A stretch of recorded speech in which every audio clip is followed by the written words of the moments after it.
Okay, I'd like to call the Commissioners meeting for August 29th, 2012 to order. First item on the agenda is public comments. Anybody?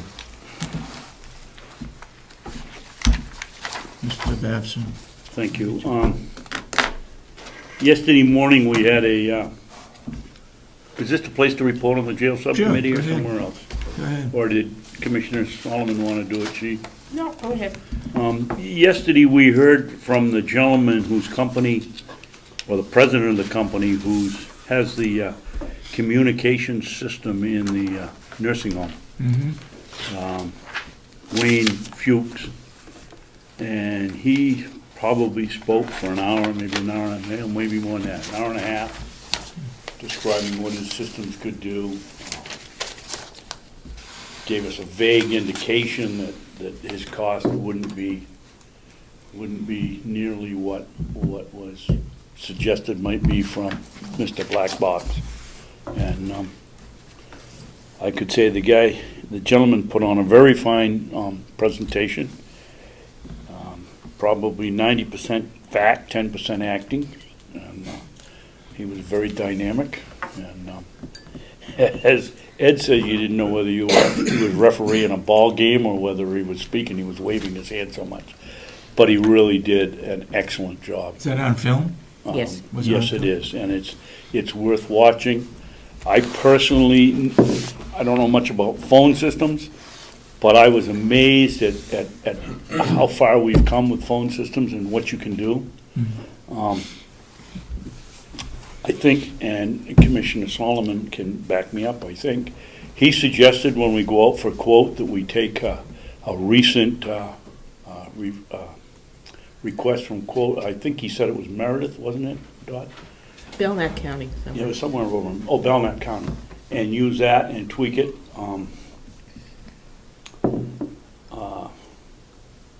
Representative McCarthy thought we ought to have the human resource person do it. So that, of course, will be up to you people. But the gentleman put on a very, very fine presentation, and it's worth watching. Well, you have a full committee, subcommittee membership there? Well, there's only 3 of us here. Norman resigned, so there was... Norman resigned? Well, he resigned from the delegation. So. The delegation. He was out of his jurisdiction. He moved to Conway, and he moved out of his district. Okay, gotcha. If you're finished, I'd like to add something to that. Sure, go ahead. Frankly, I was impressed. By the way, the company's name is Telecommunicates.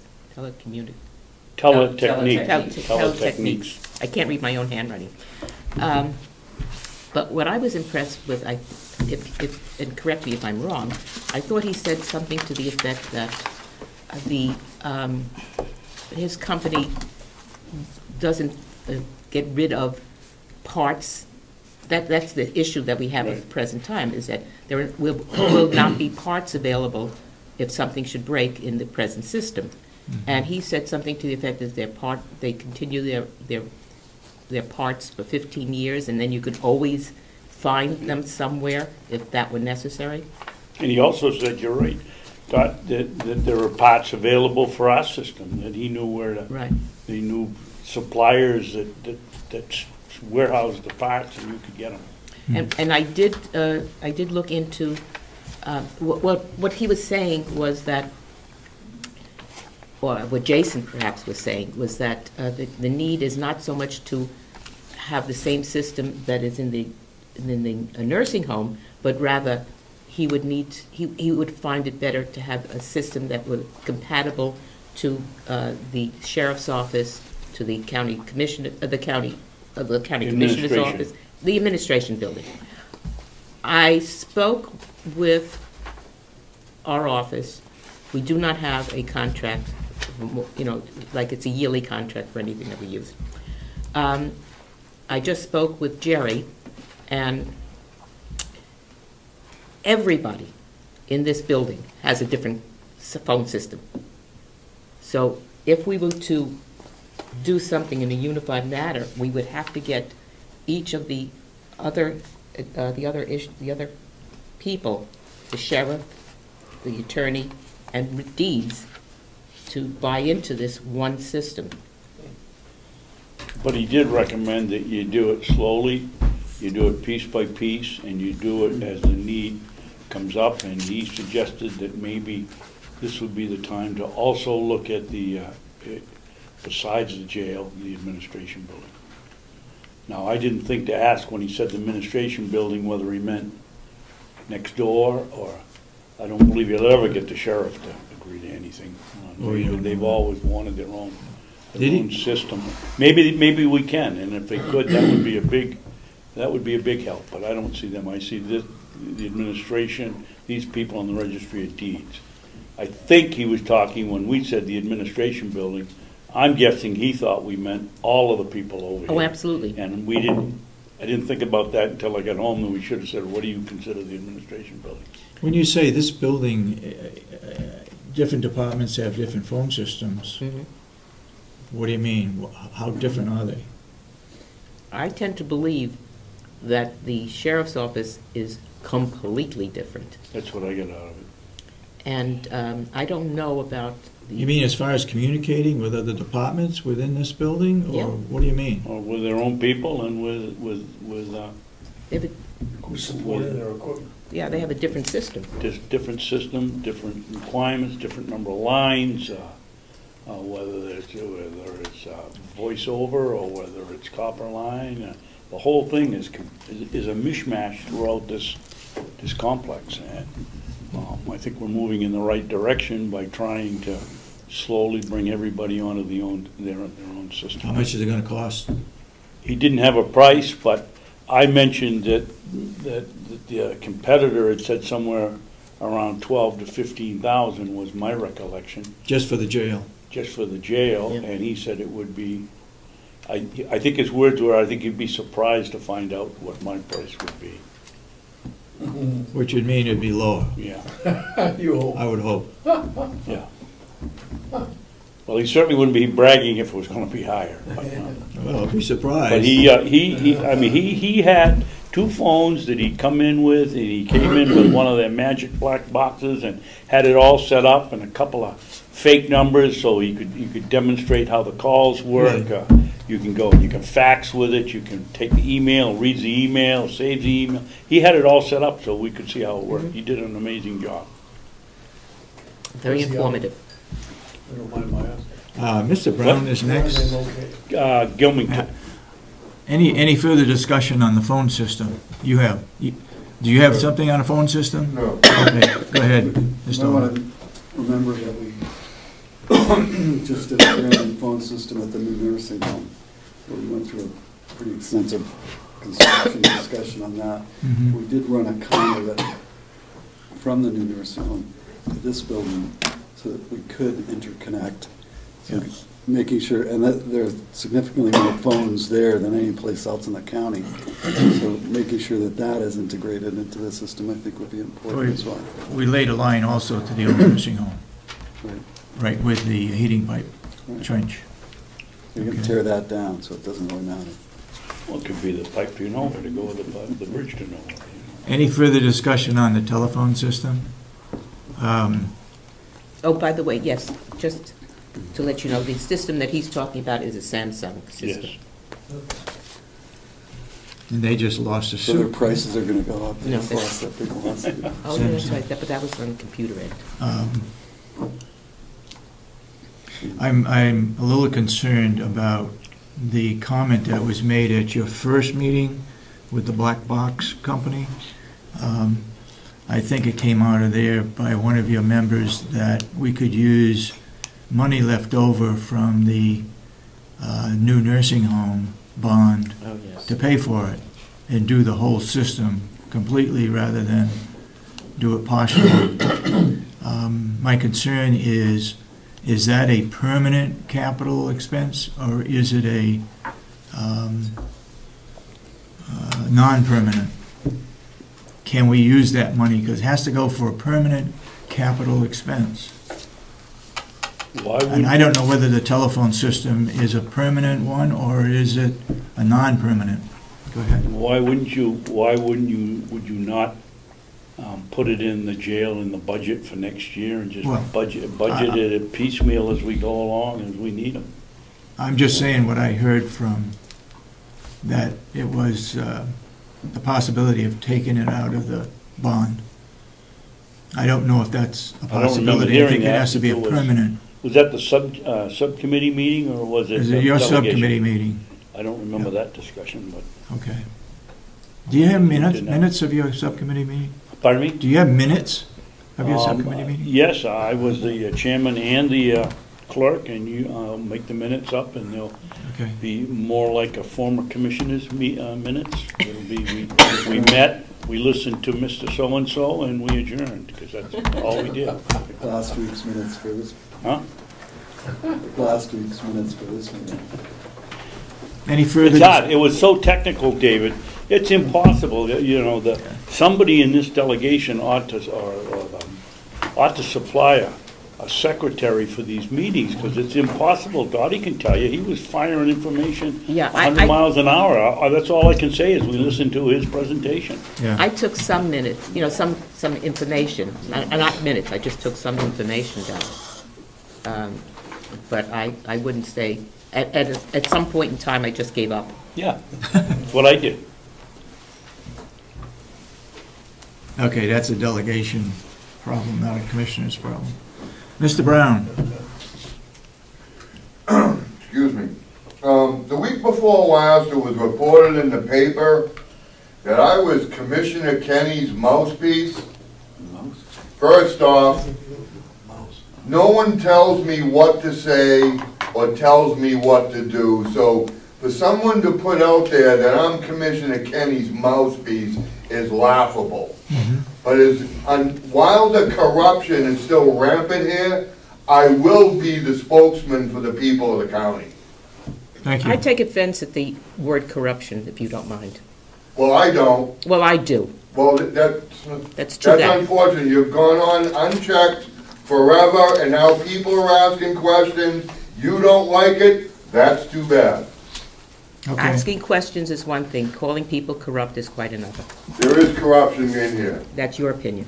Steering bids, settlements, That's your opinion. that's right, in my opinion, is accurate. I think when we make accusations, one way or the other, let's make sure we got documentation to substantiate those Well, there is. actions. I mean, Well- EGA put out that the pellet boilers were gonna be installed with the modifications of the Okay, building, that's enough. 500,000. We turned around and spent 775,000, an extra 275,000. How was that not accurate? Is that corruption? Well, why was there a need to have an emergency meeting 2 days prior to the next scheduled meeting so that you could award a bid for an extra $275,000? And is that corruption? I would say so, yes. How about the IT bid? It was in the paper for 1 day. 1 day. That wasn't steered to a certain company? I think if you add in there that the EGA's cost was an estimate, might be more accurate. Well, It how wasn't could an you go actual, far off? a lot of these figures are not actual figures, they're estimates.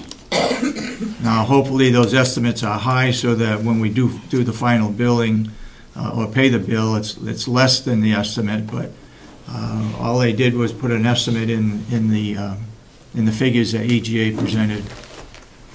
Any further comment regarding public comments? Anybody? Mr. Brown, you got another subject? Yes, I do. Can you explain to me the disparity in the number of meetings that have been put in for mileage? Disparity. Yeah, because for example, in 2010, it ranges from 89 meetings up to 146 meetings. 2009, it went from 85 meetings up to 136. Is some of the commissioners not attending all the meetings? And how can there be such a large disparity? Yes, there are commissioners who don't attend some of the meetings. I guess I don't Subcommittee understand meetings. this range that you're giving us. This is, what you're saying is it's the number of meetings that the commissioners hold? Or put in mileage for. Or put in mileage for? Okay, there's some subcommittee meetings that the delegation has with the sheriff's department, with the jail. Excuse me, Mr. Chairman, we haven't put any mileage in. No, we're talking about Took it off. commissioners. Oh. I think you're talking about commissioners, right, Mr. Yes, Brown? yep. So it depends on years. Some of the years where we've had subcommittee meetings, there've been a lot of them. So, but there'll be. And other years, there haven't been any. So, like in 2010, there's a 57 difference between the low and the high. So there'd be an additional 57 meetings? I'd like to see those figures that you've got. Do you have a list of all those meetings? Yeah, I got them right here. Okay, I'd like to see those. I can't answer that. It sounds unreasonable to have 50 more meetings 57. one year more than the other, but I'd like to see those. 57. Okay. Mr. Albee. My recollection of the mileage calculations isn't just for meetings. I mean, when you go to Concord, Yep. or when someone goes on a inspection of some facility, and you have to remember that during some of those years that he mentioned, we were in the process of putting together a nursing home, which required all of us to True. spend more time at the county.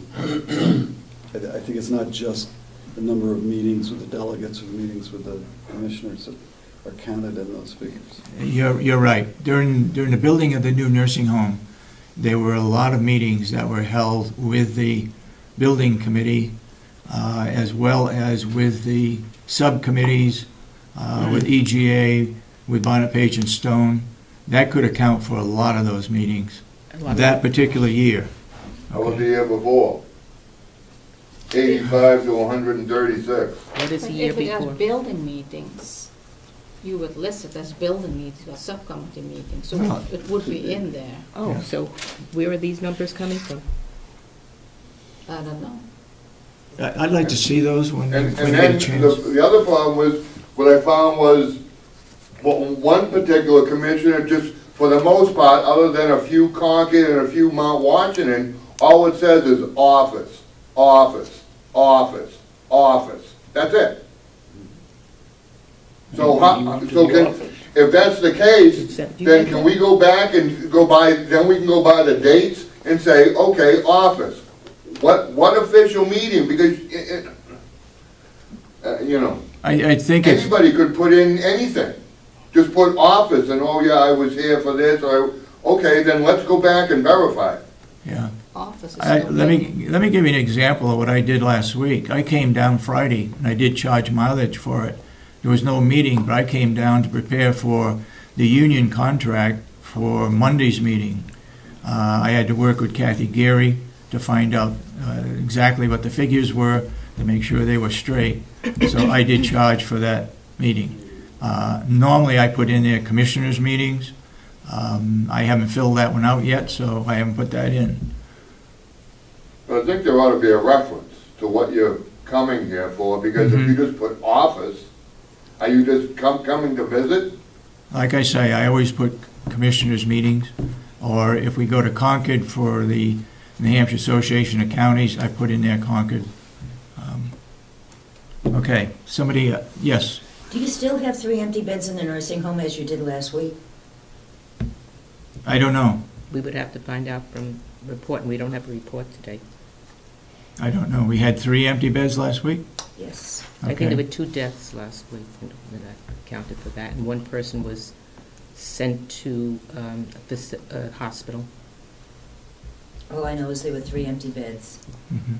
I know what they cost a week, and the supposed list we have, we need to fill those. Well, understanding that that's very easily said, but not I'm always aware of able to that. be done. I'm aware of that, Okay, but so that was just last week. Are they let's filled this understand that. week? Just let's understand that it's not Regarding- always easy to fill right away. Regarding deaths, if you looked at the Conway Daily Sun this morning, Steve Eldridge, who worked for us for a number of years, passed away. Really? Yes, he's a dear friend of mine. Oh. He He was our maintenance person at the nursing home, did a fine job until he had problems with the cancer developing further. And I was surprised because his brother works at a nursing home as an LNA and as a union steward. I kept asking every time I saw him how Steve was doing, and he said he's doing great. And all of a sudden it appears in the paper that he passed away. So I was a little surprised, but he was a good worker and he did help us out a lot in the nursing home. Mr. Babson.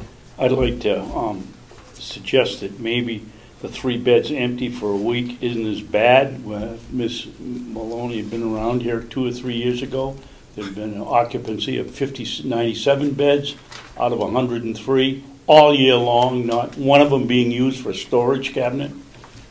I think they've done one of Sandy's real accomplishments, I think, is keeping that place as near capacity as it could possibly be. I got to believe there's a reason for it, Me too. but it's a good question to bring up.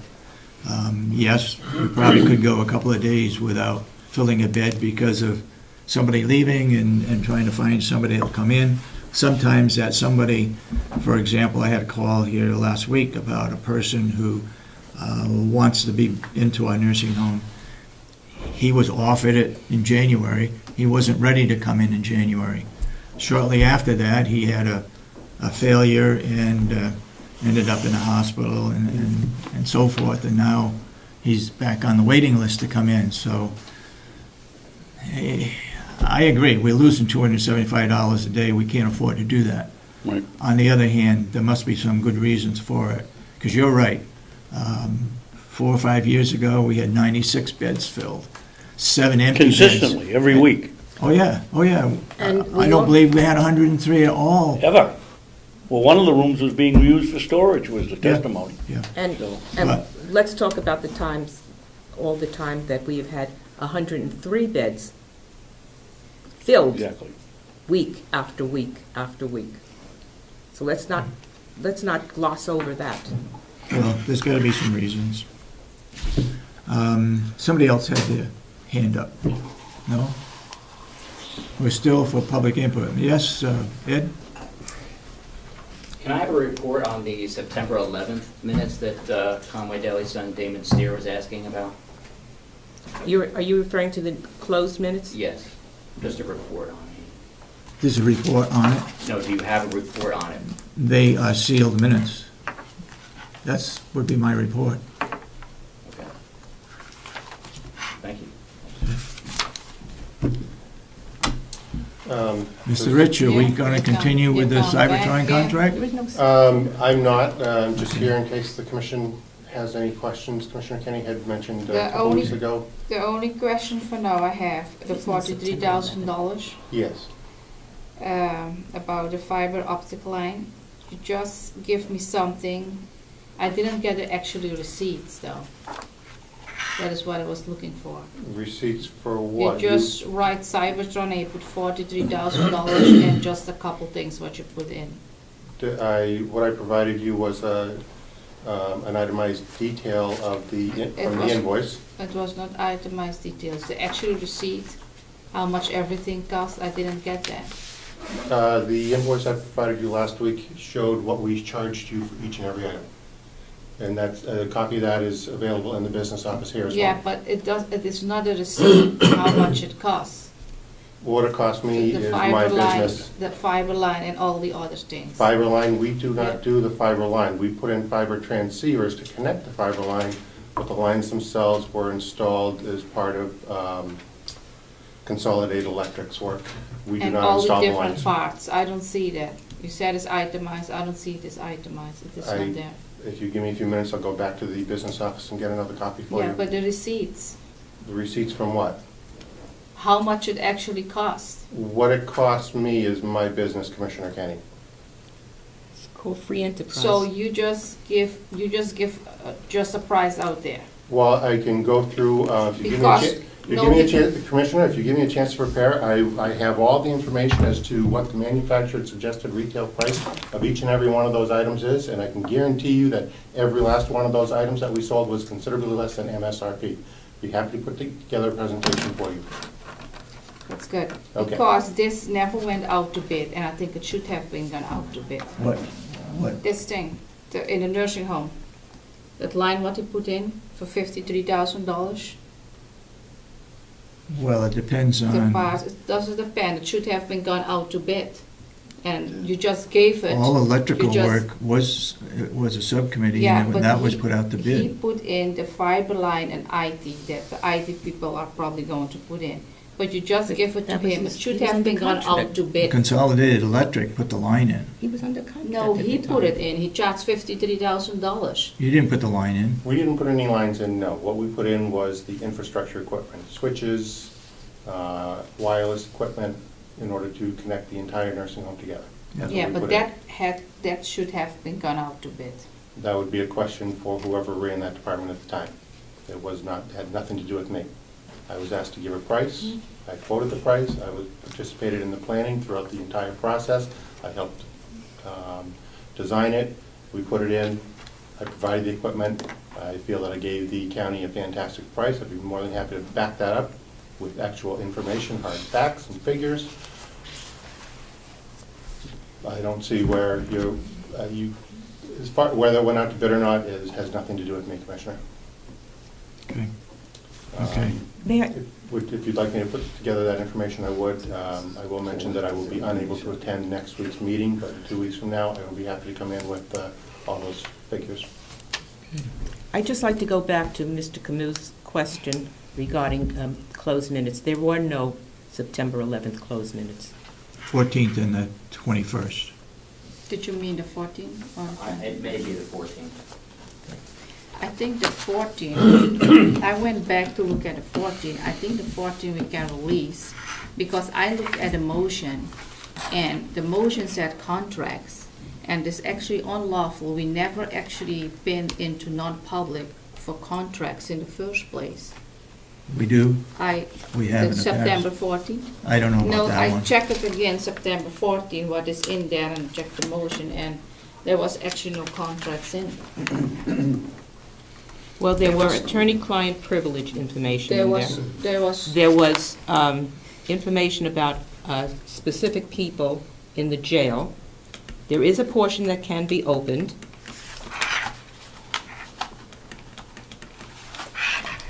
And yes, the latter part of the discussion can be opened, but not the first part. so I think it will be released. Okay. Yes, Mr. Babson? Just one comment, Mr. Chairman. I run a very, very small business, very small, and Mr. Rich runs his business. I don't think the commissioners have any right to ask him what his costs are. Absolutely You people not. issued a contract. It's his business, it's not your business. You gave him the contract, and it should stop him coming in here and trying to find out what he's paying for things, because it's none of your business, I agree. I as far as agree. I'm concerned. This is, that's what we call free enterprise system. Absolutely. And if we don't believe in that, then where are we? You should, if there's a problem, it should have been taken care of in the contract to begin with, not afterwards. Yeah, but the whole contract went wrong, to see how it went. Well, that's questionable, It's whether it not went wrong or questionable. not. It's the way it has been given. This Like the back- new nursing home, the IT, that's been giving away the contract, this contract's been giving away. And I think it is too high, so I think I can ask. If he doesn't want to provide his numbers, that is something else. Anything else, Commissioner Kenny? Oh, and another thing. The nursing home, the lunches, I hear you don't pay for your meal. You told the lady by the register that you getting free lunch here. You never pay for any lunch here. And we commissioners and everyone else is paying. Certain employees don't pay. And you said that is part of your contract, that you don't have to pay. When did I say that, Commissioner Kenny? You told that to somebody there in the nursing home. When was that? And who I did don't know precisely when you This- told. The well- question is, are you taking every time you're here free meals? They have offered me free meals, but you just stated that I said that to somebody. Please, Commissioner Kenny, again, you are I don't think, stating information. I am asking you to back up your words. So I don't far, think you don't back up any of your words or nobody things you offer said. you free meals. I don't think. You You said don't think. you are getting free meals. I didn't say You anything to anybody, well, Commissioner. you don't, that is what I hear, that is what a complaint that I got. Okay. Again, I think I mentioned over the last couple of weeks that Excuse me. when we're going to talk about an issue, let's have some documentation. Let's have some names. Let's have some proof that is either fact or not fact.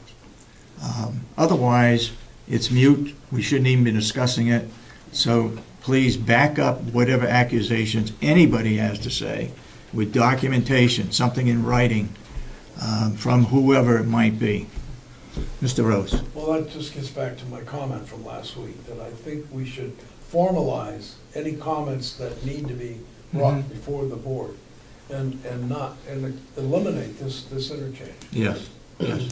I think Mr. Rich has provided us information and documentation.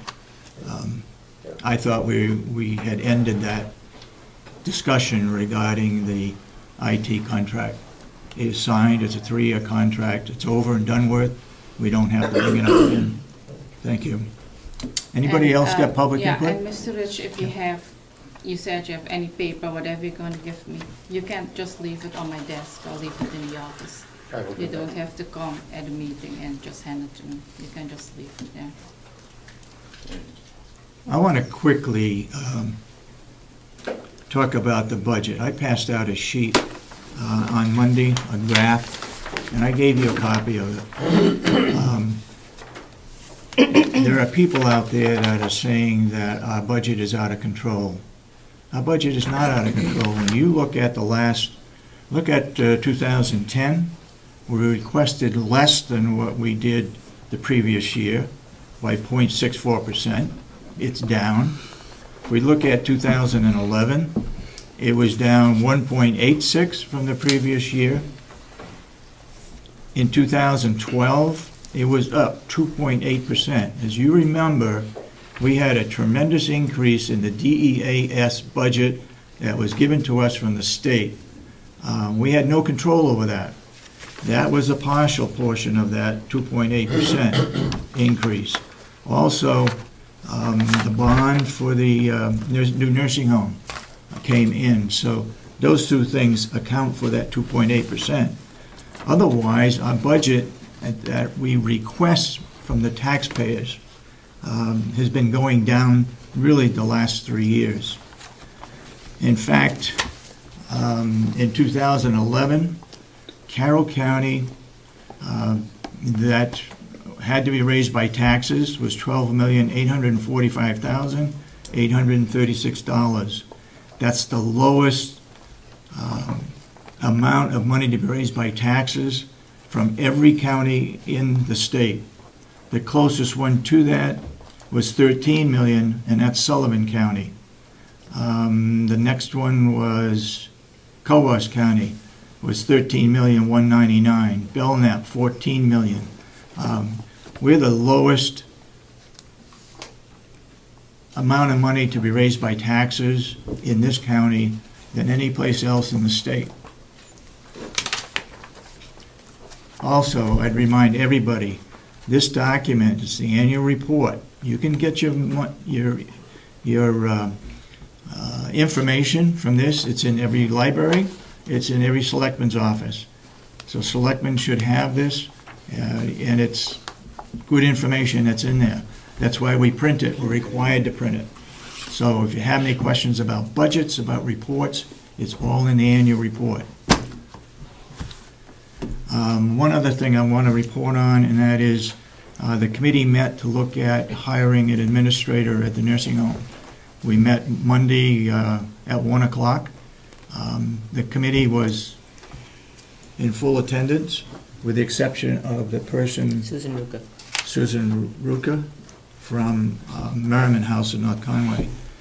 Short notice, and so apologize for the short notice to her. We're meeting again today at 11 o'clock to look at 4 candidates. that we've asked to come in for a review. The committee also recommended a Mr. Chandler. If we come to an area where we need an interim supervisor, administrator of the nursing home, then we will be hiring Mr. Chandler to fill in. A little bit about his background. He has filled in twice at Belknap County in the administrator's position. He lives in Laconia. He's willing to fill in for us until we hire a permanent administrator. The committee also felt that we didn't want to rush into hiring somebody right away. And so it is still open on our website. It's open on the website that Primex has, and any other website that's free. We have paid up to $1,200 for advertising for that position. And so that position is still open. If you know of any candidates that you feel might be qualified. We had 9 candidates. I think we eliminated Well, some 3 of them. Some of them were offering credentials that were not, they weren't really applying for that particular One was for job. an IT position. Yeah. And one was for the CMS position as well. Right, right. So if anybody has any questions, we'll be willing to try to answer those. We advertise. I apologize. I gave.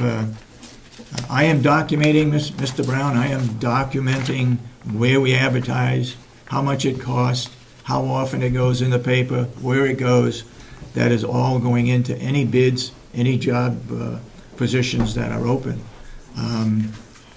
I gave it out to somebody on Monday, and I'm sorry I don't have it. But I did read the list as an answer to a question from Selectman Maloney, and I did read it in an open meeting a week or 2 ago. Okay. I'm sorry. Is it Mahoney or Maloney? Maloney, Maloney, okay. M-A-L-O-N-E-Y. Okay. Thank you. Okay. First item on the agenda, Maureen. Wait, Yes. I have a question. I Okay. thought that this was 27 million. Is this 25 in 2012? Whatever's on there is the that correct accurate? information.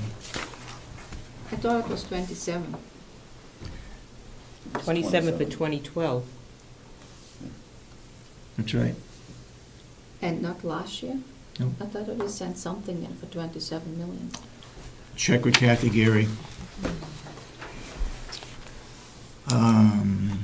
Maureen and Were you Chip? going to entertain questions on the administrator position? sure, go ahead. Maybe you could give us the names of the people on the committee? Oh, How yeah. far afield the candidates are coming from, whether they're all from New Hampshire or... No. One from Vermont, there was one from Nebraska or someplace, one from Mumbai. No, Mumbai didn't. Mumbai? He's not coming. Well, he's not coming. Mumbai. Okay. There's one from Laconia. Laconia.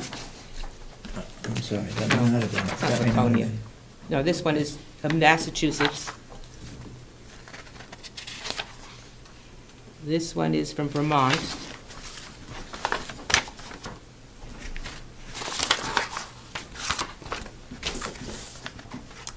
Excuse me. This one is from Maine. This is Laconia.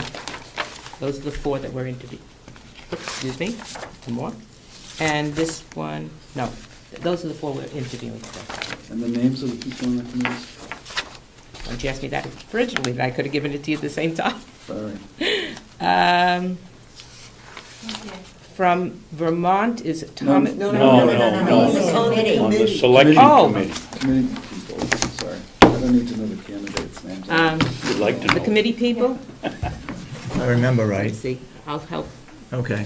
I'll help. Director of Nursing, For the. Paula no. Coates, Finance in the nursing home, Kathy Geary, Financial here. We had Deanna Chafee. Deanna Chafee, representing the union. We had Bob Murray. Bob Murray, Maintenance. And Rob Horace. Rob Horace from Dietary. Three commissioners. 3 commissioners, Eileen Bolander from Grafton County Administrator. Anybody else? You say Sue Ruka, didn't She wasn't there. Yeah, she wasn't there. Hopefully she'll be there she'll be today. here you? She today. is part of the committee. Yes. Yeah. Yeah. Thanks. Okay. All right, that said, let's move on to Maureen and Chip regarding the walking path. You're on the agenda first. Yay.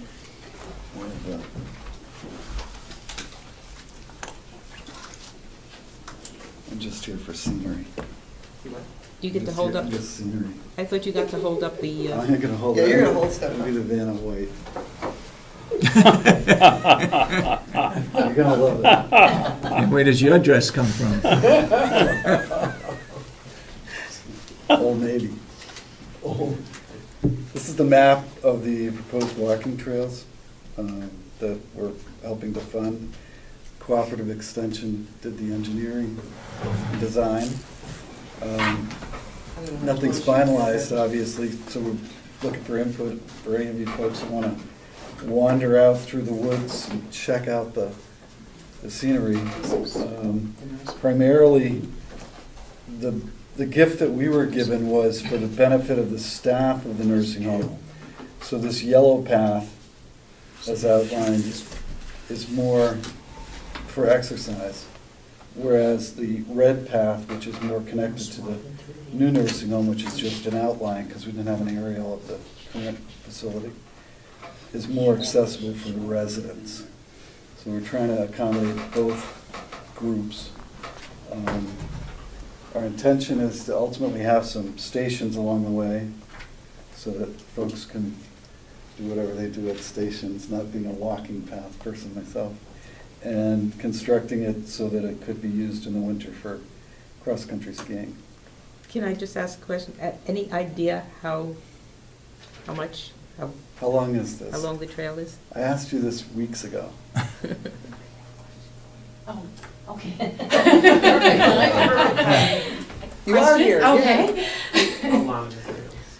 How long are the trails? The walking path that we designed. Over here, okay. Did we Trying to mention- remember You said here. it was a little bit over a mile, I think you told me. Didn't you? I think it was around 4,000 feet.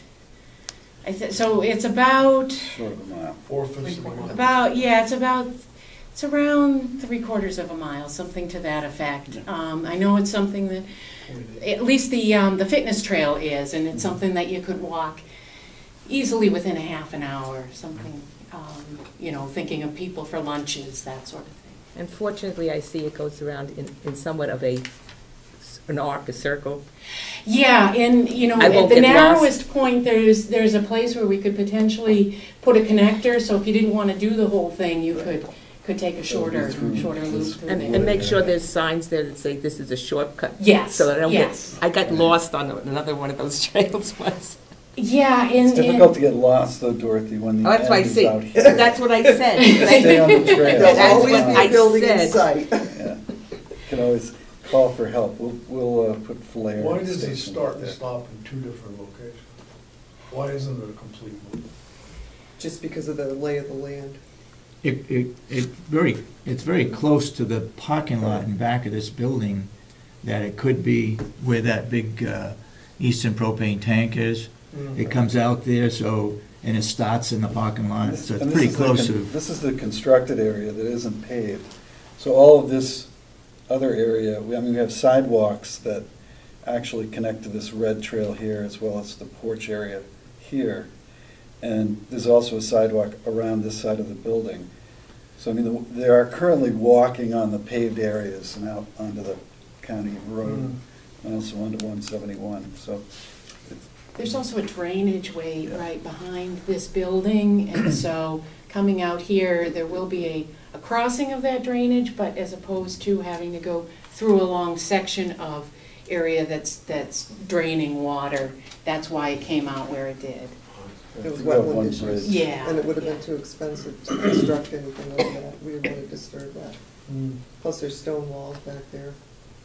The rest of it involves The rest gets excavation. done with, No, we're not gonna do any excavating, we're just trim, or, it's not we, Something for we're gonna, wheelchairs? whoever Yeah, the we're gonna committee make is the gonna wheelchair trim accessible. branches, and we hopefully will lay stone dust, so, over the rougher parts of it.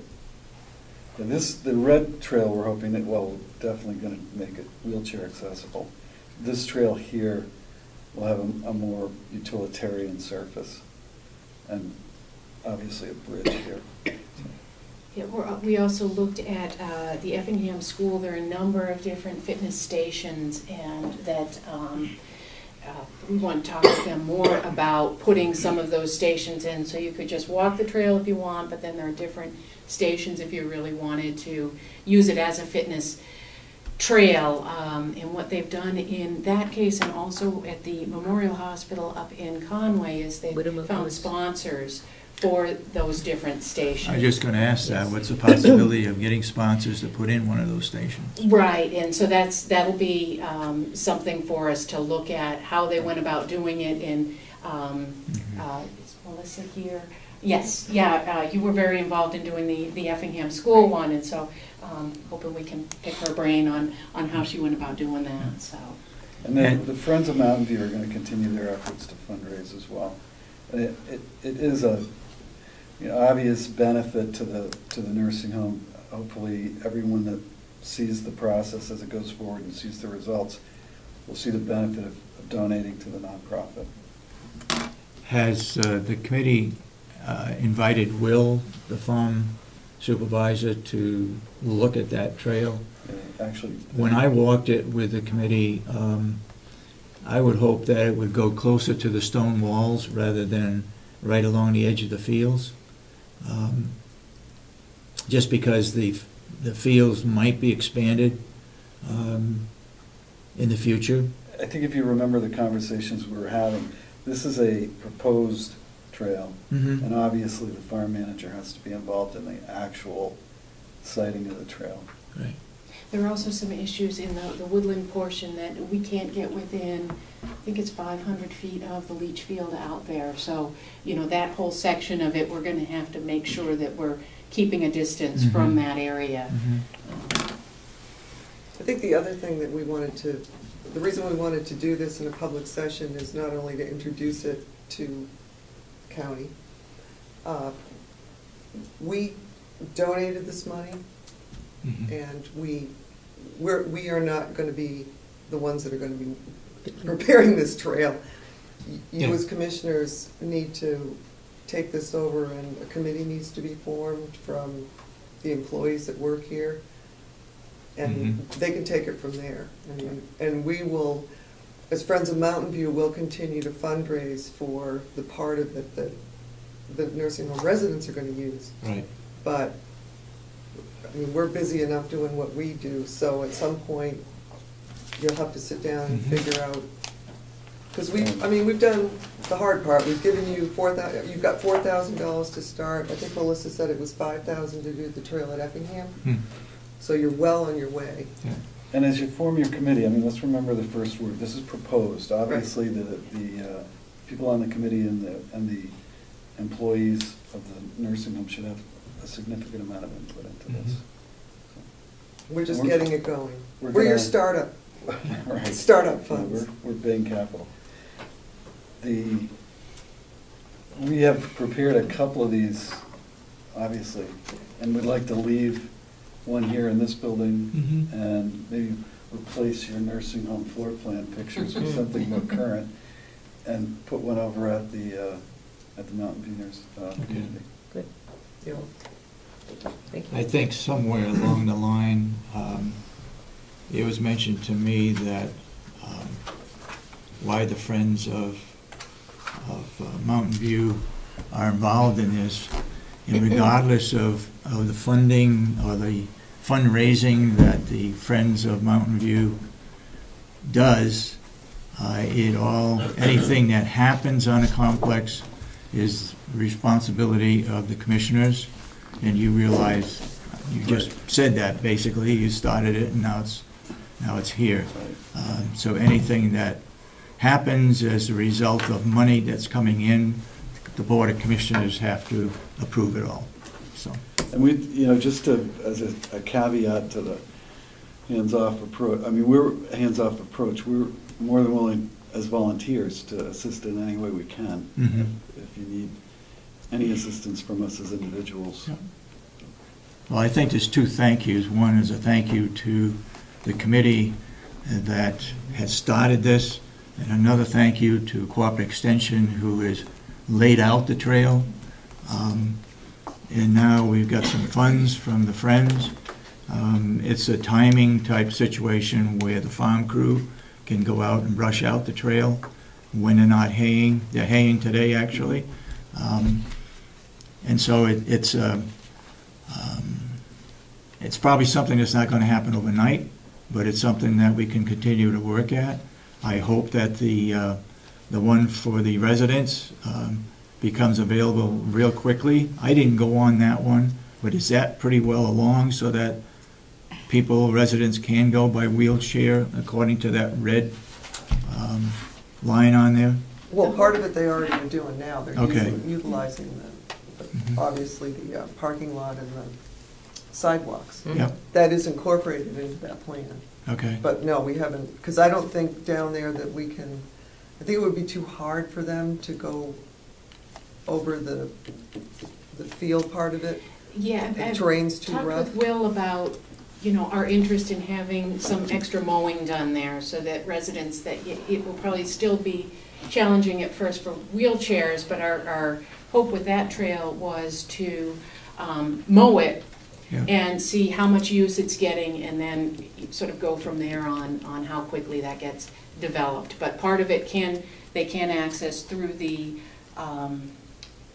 parking lot, and so we're looking at maybe mowing out around where the pigs are now, so that they can do a loop, get down to the pond and back, and then try to get a sense for how much use that area is getting. Yeah. Do you think people in wheelchairs are going to use that if it's just mowed?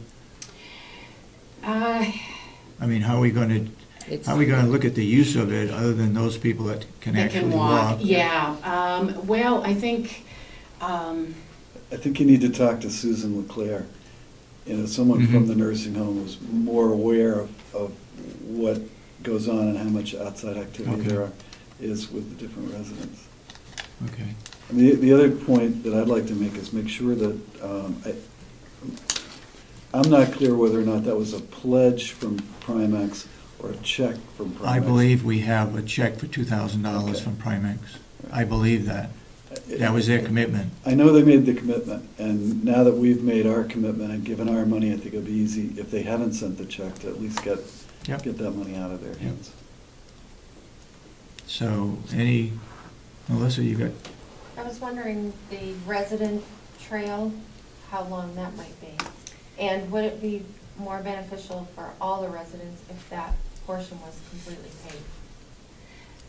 That's something that we discussed early on, and we got some cost figures for the asphalt.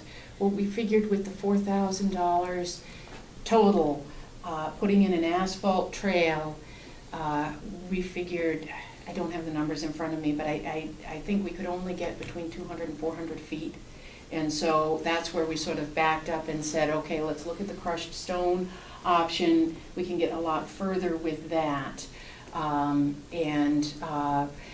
In our discussions, initially we were looking at a wheelchair accessible trail being done first, but the sense was that the nursing home residents right now actually have a lot more places to go with the new nursing home and the sidewalks that are there than they have in the past, so that maybe we should start off focusing on the fitness trail. So that's sort of how the conversation evolved, at least in my recollection. Well, and we have to remember that the gift to the Friends was for the benefit of the staff. And Primex as well, I believe. We're sort of constrained by, and Primex as well. Their whole was the health was to, reduce the healthcare costs of the people who are buying healthcare insurance for. Right. So a significant, all of the money was essentially earmarked for that. We're trying to plug in some benefit to the residents as well, which I think we can do. The width of the path, with the width How wide is it? Well, we've discussed it, and obviously where it's going out through the forest, you need it wide enough for some piece of equipment to go out there and do the actual construction and maintenance. So that's up to Will. A discussion with Will is going to have to Okay. take For place. trail construction, a rule of thumb is to, as you're designing it, think like you're carrying a 4x8 sheet of plywood as you walk through the forest, and trim everything back beyond that. Which width? 8 Which foot or width? 4 No, foot? no, 8 feet high, because in the, if we Oh, get 8 feet high. if we get a 4 feet snowfall, wide. you want to have stuff trimmed up so Okay. people aren't I think he was. hitting into branches. Although it would probably be wider to start with, because if we ever wanted to make it handicap accessible, wheelchair width, I think, is like 32 inches, so you want to have it at least. Which one are we talking about now? I was talking about the fitness trail. Okay, going to the fitness trail. In the winter, it was mentioned that you're going to use that for some other winter activity? Snowshoeing. No, I mentioned that we should make it available for cross-country skiing or snowshoeing. Yeah. So then, yeah, okay, that, not a machine, not Snowmobiles? snowmobiles or Yeah. anything like that. No. It's a little short for that. Yeah. Yeah. Jerry? Yeah. Go ahead. I was gonna ask that question. The winter, is the intention to groom it so you can use it? No, I don't believe so. Later on. It's more, if you want to take your snowshoes and go out there, Snowshoe. but we really, I was the gonna farm say- crew has to be doing the plowing and If you were everything using here. our so. cat or something to groom it, you'd have to have some whip. You would, yes, yeah. It's getting bigger. These things always do, don't they? Yeah, Melissa? These are probably just suggestions or questions that are more appropriate for a committee, so if I offer too many things, but at the Effingham Trail, the Scrub Oaks Scramblers that maintain the snowmobile trails, their network of trails, for a very nominal fee, they groomed our trail at Effingham School so that people could cross-country ski and the kids could snowshoe without falling into their necks. So they came through, I can't remember, we paid them a very small amount of money Okay. to go out there and, so A I problem- don't want to forget to mention that. Our problem with snowmobilers is that they go over the hay fields and they Right, no, damage this the was hay just fields. Just the groomers. And these It go- wasn't for snowmobiles, it was Yeah. just they offered it as a courtesy. I think we paid for their gas to come over, but just so that you could have the trails accessible in the wintertime easily Right. for people, for recreation. Go ahead. I built miles and miles of trails out by Yosemite National Park, and we used AmeriCorps National Civilian Community Corps, and the only thing you have to do for them is supply housing, but they supply you a team of 9 to 12 adults that work, that are trained to build trail, and Put them in the shelters. one day a week you provide them an educational opportunity up White Mountains, something similar to that, educating them. But it's a win-win program, and they would probably be able to do your project in 2 to 3 weeks.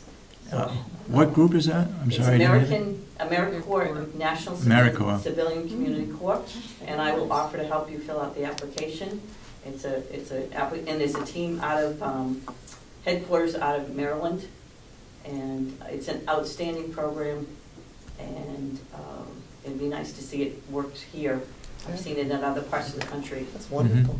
Yeah, That's it's great. outstanding, and I had summer cruise kids that I used to start the trail, and it took them all summer to build about 1/8 of a mile. These kids came in the first week and had half a mile done, and I'm like, okay, how do I catch up to them? So they're hard workers, they have a team leader, they supply their own food, they pay for them. The only thing I have to do is housing for them to, and We there's have lots the of old places. nursing home, right? Huh? Yeah. That in the kitchen, they'll bunk out. I mean, it's an outstanding program. I use probably over 12 teams. It's that oxymoron of the working vacation. Well, they work year-round. It's a 2-year commitment that they Oh, they make. do? Yeah, they work there. They start in September and they go through June, July, and then they start again in September. And they have their own team leader, they have their own supervision. You just need to be on top of it to make sure they have the right materials and everything.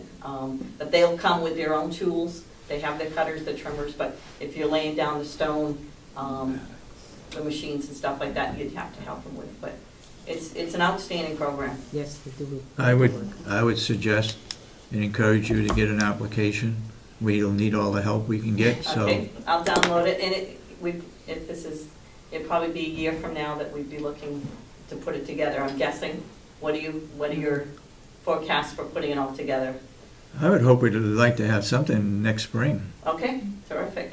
I'll get an application and meet with you folks on that. Okay. Very good, thank you. Anybody else got comments regarding the trail?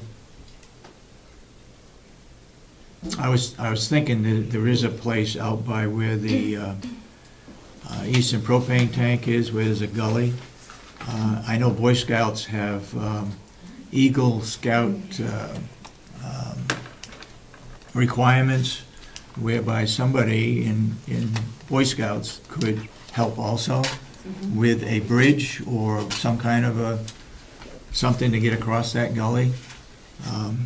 I think we would be open to a lot of different input. Could get a sawmill in here, cut some hemlock, that sort of thing, use it for materials for the bridge as well. Yep. Incorporate all of those things in. Okay. So. Yeah, Wendy was very helpful. We talked about all that. I think you deserve a lot of credit for pushing this along. I'm wondering about these different stations, whether that's something that may be too premature right now. But if we took photos of what's going on at the Memorial Hospital or what's at Effingham, take photos of that, and going around to different sponsors to see if they'd be willing to do that. Something like Ski and Lumber, for example, in construction of it. Something the committee could follow up on when we get a committee, right? All right, any further comments on the trails? If not, thank you very much for all the work that you've done. Hopefully we can get something accomplished and get moving at least by springtime. I'm sure some of that work can be done this fall. I'm headed out right now. I've got Fred Borman actually out in the car, but just wanted to let you know I'm still working on marking the county farm timber sale. That's what I'm working on today. So that's still still going. My understanding, talking with Will, and I think you may have mentioned it, and I know Peter Pohl in his study shows that we've got a lot of areas where there was a lot of ice damage. Yes. And that is not going to bring in much income to the county, but it needs to be looked at and it needs to be cut, and maybe we can use most of that for firewood. Is it possible to look at another site where it could be logged and more profitable? Is the study, I forget now, were we going to do a timber sale every 2 years or every 5 years? Or there was a system that was set up, so we'd be doing it. We haven't done one in a couple of years? Right. The last one that was done was out on 28, which was actually not part of, was not scheduled to be done till later on. When I first started in 2006, Peter had marked an area over across the street. Just because of the location of where the landing was, the shooting range, and the weather conditions, we were never able to get that sale done. Right. What we're working on right now is a compartment that includes quite a bit of ice storm damage, but also some good timber as well. So it's going to be, a lot of the stuff that's coming out is going to be low-grade material, but there are, I think it's going to be a balance. There are going to be some areas that we're getting into that there is some good quality pine, there is some good quality oak. So, you know, as we finish getting this marked, it's actually quite a large area. I'm thinking of how to maybe break it up into 2 sales so that we can get one advertised this fall, and then potentially get the other half of it along with what we didn't get done in 2006 as a second component of it. Need to check with Sergeant Thompson in the Forest Department. He's in charge of the rifle range, or the shooting range. Yeah, and I think since 2006 they've put in some more significant berms. The problem in 2006 was the landing was right next to the shooting range. And they had somebody coming in from Texas to do the training. Yes. And so that got complicated. Yes, and so what the hope is with that area that was marked is when we do this sale that we're marking now, is to set a landing higher on the hill, underneath, just below the communications tower. Put a landing in somewhere there that we can then use to get to that 2006 area so that we're not backed right up to the shooting range. So there'll still be issues with trucks going by the end of the shooting range, but it won't be the same as having a landing there and people always there. Yeah. So I think it'll be a little easier to work when we put all of that together. Okay. Very good. Thank you. Sure. How about some winter shooting? Ski mobiles go by and pick them off if they go by. Well, that's recreational use, I guess. I didn't realize it, but Belknap County has a ski area that they're responsible for. They own Belknap. Yeah. I didn't know that until the applications came in. But I didn't realize the county government had a ski area. It's called Gunstock. Gunstock, they've owned it for years. Well, I know. I didn't know the county was involved in it. On the timber sales, one thing that I think has been lacking is we did, Peter Pohl did a timber survey a number of years ago. Yep. And we've done a few cuts since he did that survey. But I think maybe in next year's annual report, a compilation of what has resulted from that would be helpful for the citizens. I mean, we've realized quite a lot of money out of timber sales. Yeah. If you combine all of the sales that we've had over the years. So the property itself is generating a certain amount of revenue that I don't think is very clear to the average citizen. Yeah, yeah. And we're not doing heavy cuts, so it's regenerating itself. Right. According to the study, it's supposed to work in phases and it keeps growing, and so we're not depleting the natural resource that we have. Right, and in conjunction with that, we need to be prepared for somewhere in the future, in the next few years or next decade, to do another timber survey to see what the results have been. To update it. How it compares with what the proposed, or the proposals in the previous survey. Mm-hmm. How are we doing as forest managers? And we've picked up an additional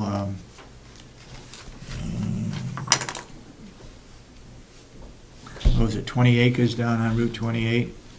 That deal. That right. was In a right. deal that we switched for Christian a couple of acres for 20 acres. I forget what it was exactly, but that is new since the study was done. 2 acres for 10 acres, wasn't it? 2 acres for 10 acres? Something like I that. That's think what it so, started yeah. out as. Yeah. Yeah.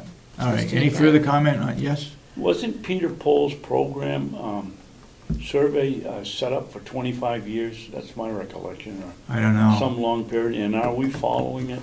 Or are we making Well, I think we may adjustments? be lagging a little bit as far as the areas that he has suggested cutting. Anybody who wants to look at his proposal, it's down in the commissioner's room. It's a very thick document, well done. As Wendy pointed out, I mean, there's things that you don't know are going to happen when you make those things. I mean, the shooting range issues, the ice storm, there are a number of different factors that play into that. Yeah. All right, let's move on to Ian Hamilton and Cooperative Extension's MOU. Memorandum of Agreement, of Memorandum Understanding. of Understanding.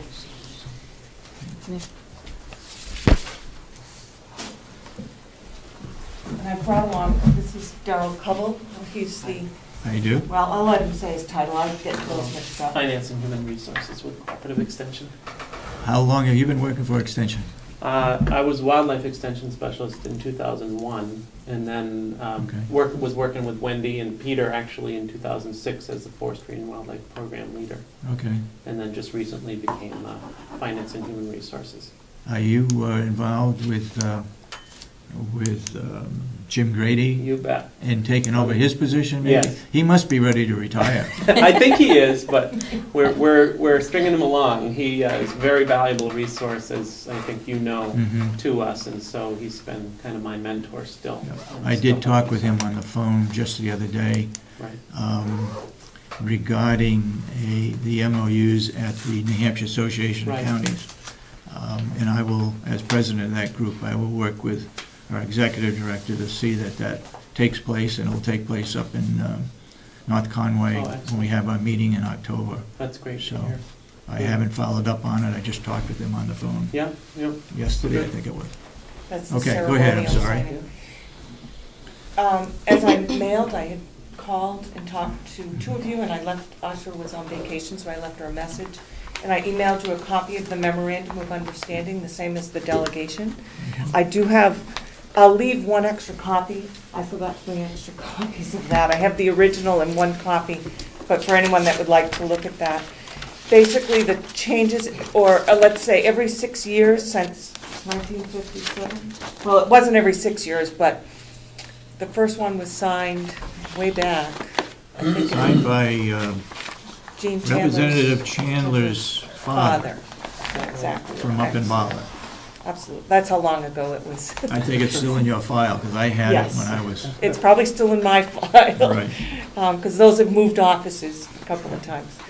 But basically, it's a memorandum of understanding between the University System of New Hampshire and the Carroll County Convention and Commissioners. And what it does, it outlines what each party will do in terms of supporting cooperative extension. It talks about some of the RSAs that are in place to support that the counties may support cooperative extension in funding.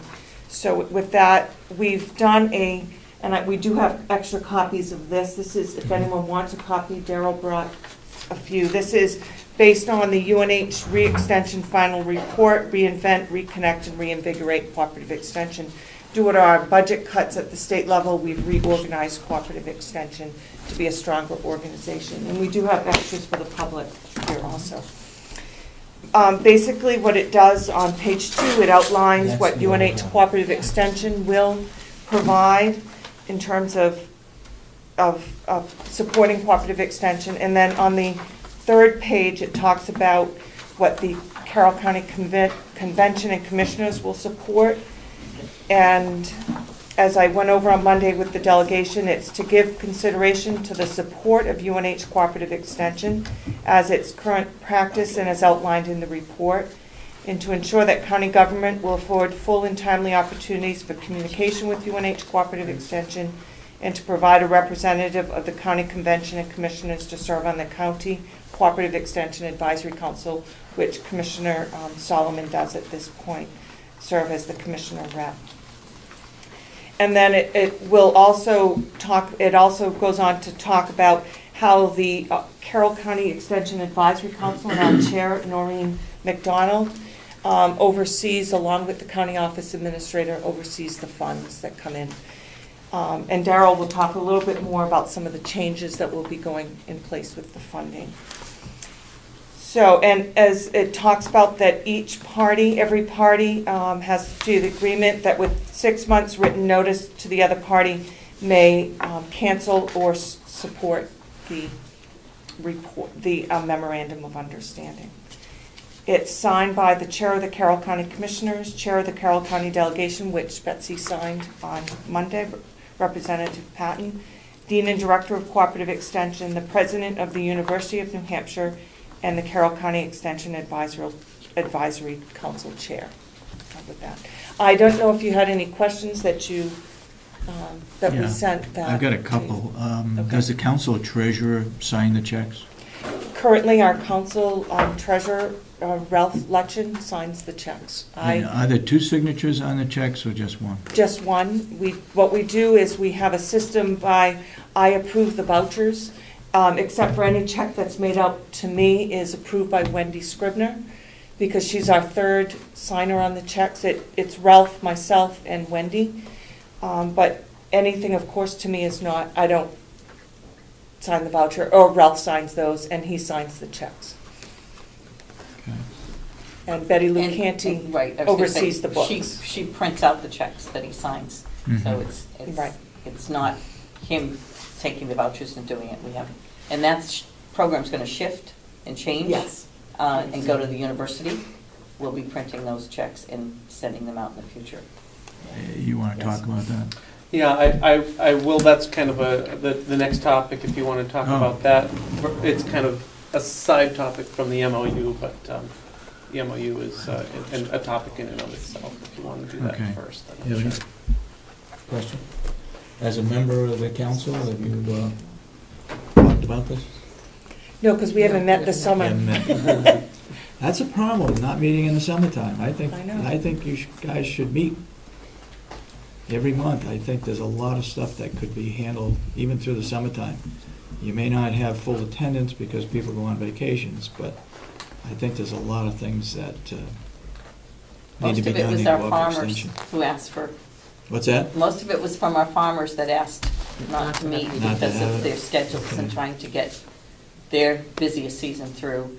And we had gone through some major issues this year and had passed those, so we felt that we would be meeting in September. You have any questions, Ashley?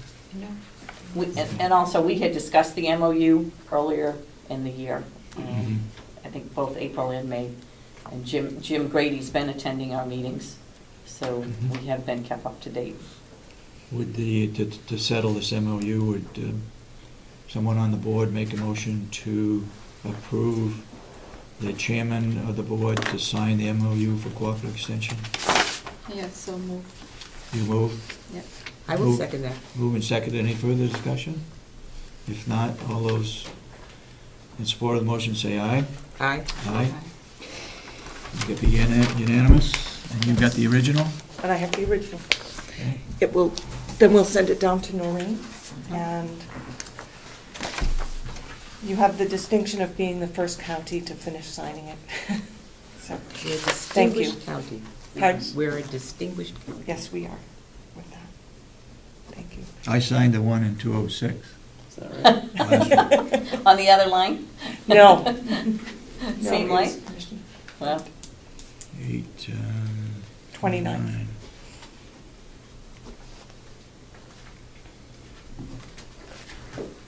I've learned a lot being on the committee, I must say. Good. Okay, then the next set. Thank you. Thank you. Yes, Ed? I just had a question first. Sure, and did you want a copy of what the MOU is? Sure. I just wanted, do you have a working relationship with with Tom Kelly at all? Who? Of the Office of the Sustainability Programs of UNH? Daryl may know that more than I would. Tom Kelly? We certainly do talk with him as another colleague at the University of New Hampshire, and know a little.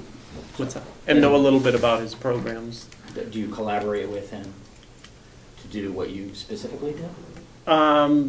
It just depends on the programs. So if we have something of mutual interest, we might certainly. What about the Carsey Institute? Do you collaborate with them? Absolutely, yes. So you're working with the United Way with the New Hampshire Listens program? I think so. Yeah, I That's guess I'm not French. quite the program person as I used to be, so I don't know all the things that we do, but I know that we work with Carsey. What about the Granite State Future Agreement? Are you involved with that at all? I'm not familiar Yes, with that. the Charlie French with the Community and Economic Development Team. He is the team leader for that program area. He would know in detail what the arrangement is with that. New Hampshire Listens. From what I understand, it's the request through Carsey, and I believe it's then through Cooperative Extension to facilitate some of the listening sessions that will be going on. Because I videotaped one in Laconia. Okay. It was pretty interesting. Yes. Good. Yes. Thank you very much. Yeah. Okay, go ahead. So, thank you very much for signing that and for agreeing to our MOU. You realize, I know, there's a copy for you, Commissioners, that UNH Cooperative Extension has. Do we have an alarm phone?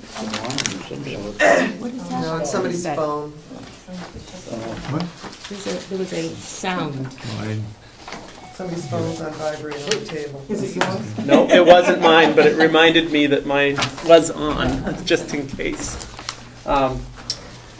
So, we did get a fairly significant cut at the university this last year, which amounted to, for the University of New Hampshire, the university system was cut significantly, about 48%, or $48 million, which was passed on to the University of New Hampshire up to the tune of about $32.5 million. And Cooperative Extension did take a significant hit, although the president of the university did see that we were a valued and valuable organization, and therefore we did not get the full 48% of our allocation cut.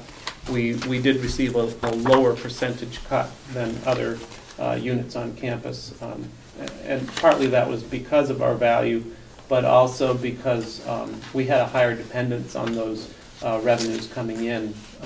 But that did amount to a $1.7 million cut per year over the 2-year biennium, so $3.4 million total. Pretty significant cut. And we undertook a reorganization, which the results of which are in this report. And part of that reorganization involved not only strengthening our own existence, but also making sure that we did so in a very efficient way financially. And one of the premises of making any changes in our financial structure was that we did not pass those costs on to the counties. We wanted to be sure that it was not seen as the state's cut us and therefore we're trying to get more money from you folks, because we know that that doesn't sit well. So in our reorganization financially, we wanted to make things equitable across the state, because all the way since 1988 we've had different counties where at different rates of pay per staff person. So our goal was to make that more equitable across the state. So if you have Ann Hamilton working here, you're paying the same amount for her as Grafton County is paying for a Deb Mays in Grafton County. And so therefore... So a question would be that if Ann Hamilton is making more than the person in Grafton County, who picks up that difference? And we do. The university. You do, okay. The university. You're talking about county staying the same. Yes, the county funding per educator, the way it works is on a percentage of the average cost of an educator around the state. And that's your commitment. So it's a 25% for a field specialist, 25% of the cost of the average salary and fringe across the state at the time we did the study in 2011, when we were at the end of 2011. Mm-hmm. And so any increases in those are borne at this time by the state. However, in the future, as things change, we're looking at perhaps an inflation factor that might be built in as we would approach any budget scenario, and you would obviously have the opportunity to weigh in on that in terms of appropriation. Obviously, you have final say on those things. So what I'm presenting you today in this graphic, I do have a few extra copies. There's 4 extra copies here. Is a comparison so that you can see the current county funds column is what you've currently approved in your budget in this year 2012, and I've just categorized them into personnel, professional staff, and that's salary and fringe, 73,600. Then there's personnel for administrative assistants, 81,005, and then there's a subtotal that adds those two together. And then the rent for our office in Conway is listed there, and then everything else that is funded through the budget is lumped under that operations expenses.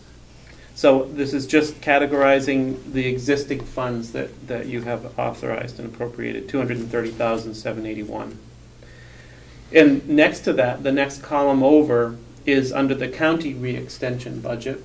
With our new system in place, this would be the arrangement. So for 25% of every field specialist, that amount does go up slightly in terms of the overall commitment to the personnel.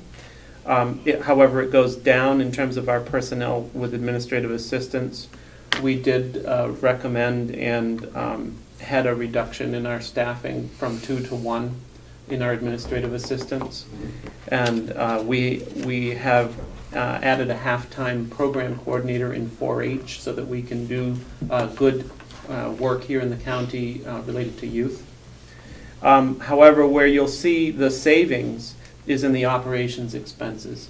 We are no longer asking the county to pay for all operations expenses here in the county. Those are shared now with the university in terms of those expenses. And it's what we're doing in this model is we're doing a more regional approach so that Ann could be shared with other counties to some degree. She's still housed here. The bulk of her work is here, but she can go across county lines. And likewise, you gain all of those other educators or field specialists, we're now calling them, coming to Give me some examples of the operations. What's included in the operations? Sure, that would be travel, supplies.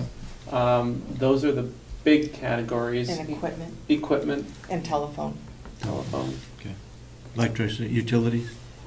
Well, you don't... Currently, our rent So covers rent. heat and electric and Right. cleaning and Okay. maintenance, any maintenance work.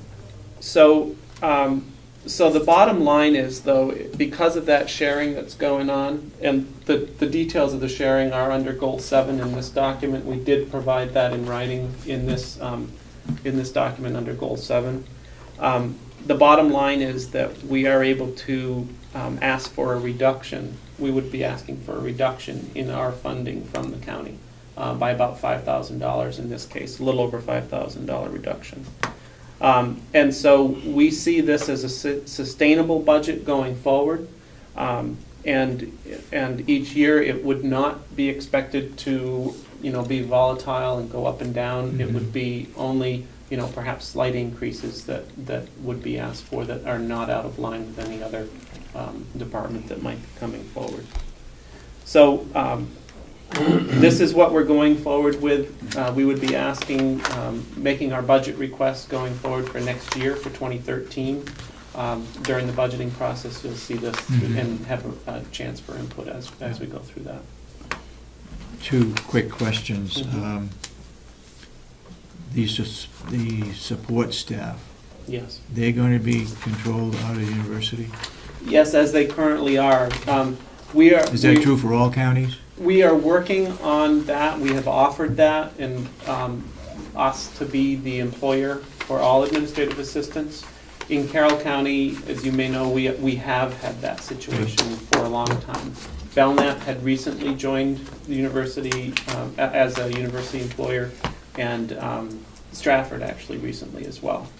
And so there are other counties that have transitioned to university employment in Sullivan, Merrimack, Hillsborough, and Rockingham.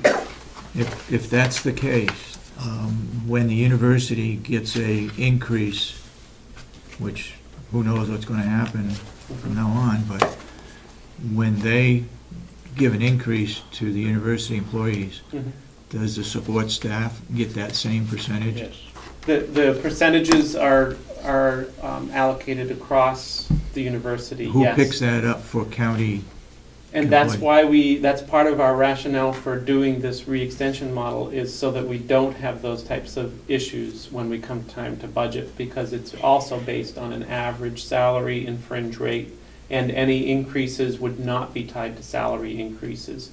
The increases would be an across-the-board request that would be based on some inflation factor, would not be based on salary. So the bottom line is, if we had a salary increase in the course of a year, it doesn't have to be at the end or start of a budget or in the middle of a budget. That would be borne by the other revenues, the state, federal. The state or federal? Okay. Those revenue sources. Who's going to be requesting the quarterly amount to the county? Is that coming from UNH or is that coming from local? The request to the county. Yeah, in other words, you got Yeah, Go ahead. Go ahead, Amy. Sorry. Currently, we ask for it on a monthly basis. We don't do Okay. quarterly. The regional appropriations do quarterly. Yep. We send a request on a monthly basis to Kathy. So is that going to continue that way, or is it going to come from the university? It would ultimately come from the university, and so it is up to you whether you want that on a monthly basis or a quarterly basis. We are currently setting up, some counties have elected to already transition over, and we're further along with a couple of other counties, and so you're going to reap the benefit next year of having this system worked out and tried and true the end of this fiscal year, or the end of this calendar year that we're coming into. But we will have an accounting structure set up so that you would be able to see any kind of detailed transactions if you requested those transactions. But we would be invoicing on a monthly basis for those. Okay. Okay. Question? Mr. Babson? Dave, I'd like to straighten something out. It was my recollection, having been involved in this several times, that the girls in the office, support staff, whatever you want to call them, were university employees, but we paid them, and the stink was we paid them, we had to pay them. What the university? At the university. I don't think your question got answered. If there's a union contract increase for support staff, Yeah. we've always had to pay that Yeah. increase here at What the I county. heard him say was he was going to pick it up. That's what I heard, That too. will no longer be the case, Dave. What you were just So describing. you'll be picking it up. We will be picking it up.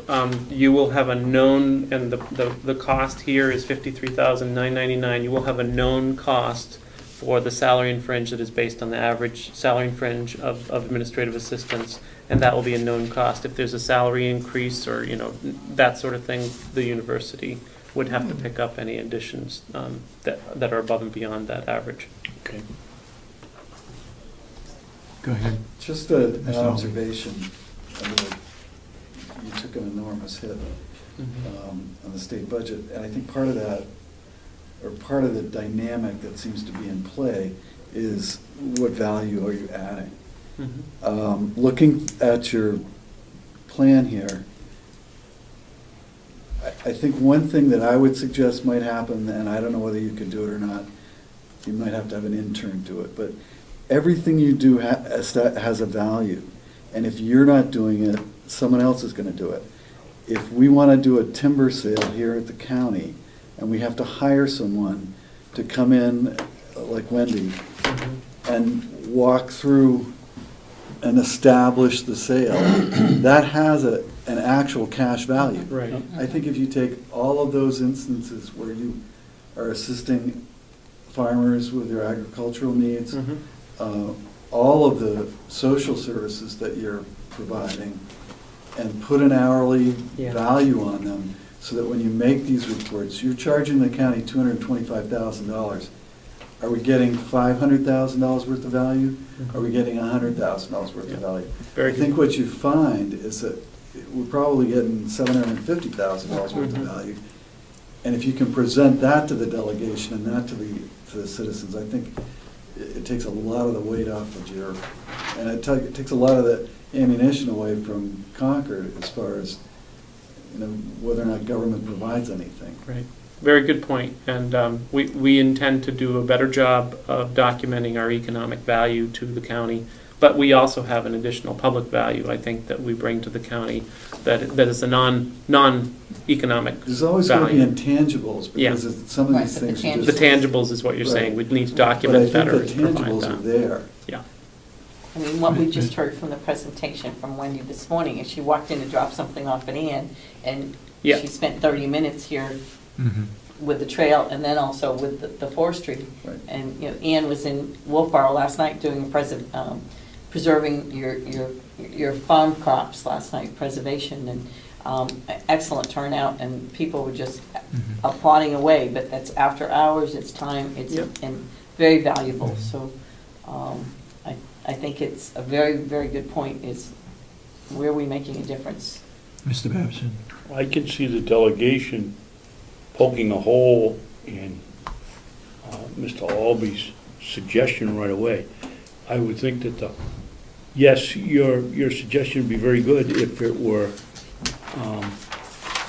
putting a cost on public value, Wendy coming to the county, that we'd have to pay an outside vendor to do.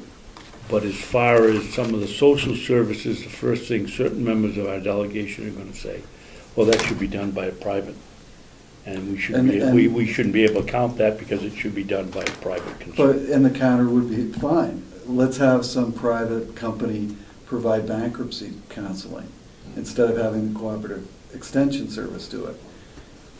What is that going to cost the community? Not the taxpayer per se, but what value is going to come out of the community? It's a value to the taxpayer, Chip, but it's not necessarily what the delegates are going to look at and say it's a value to the county. You're absolutely right. It's a value to the whole community. Somebody's going to pay the bill. Exactly. You know, maybe you're not going bankrupt, or you're not going through child issues or whatever other social situations they handle, but that money's coming out of somebody's pocket, so it's not going away. I think what this would establish is that that service is being provided at this much money. For this, exactly, for this much money.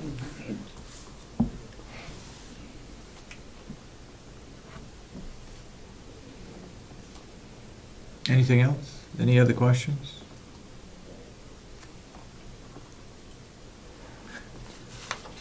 What kind of good job, Jeff.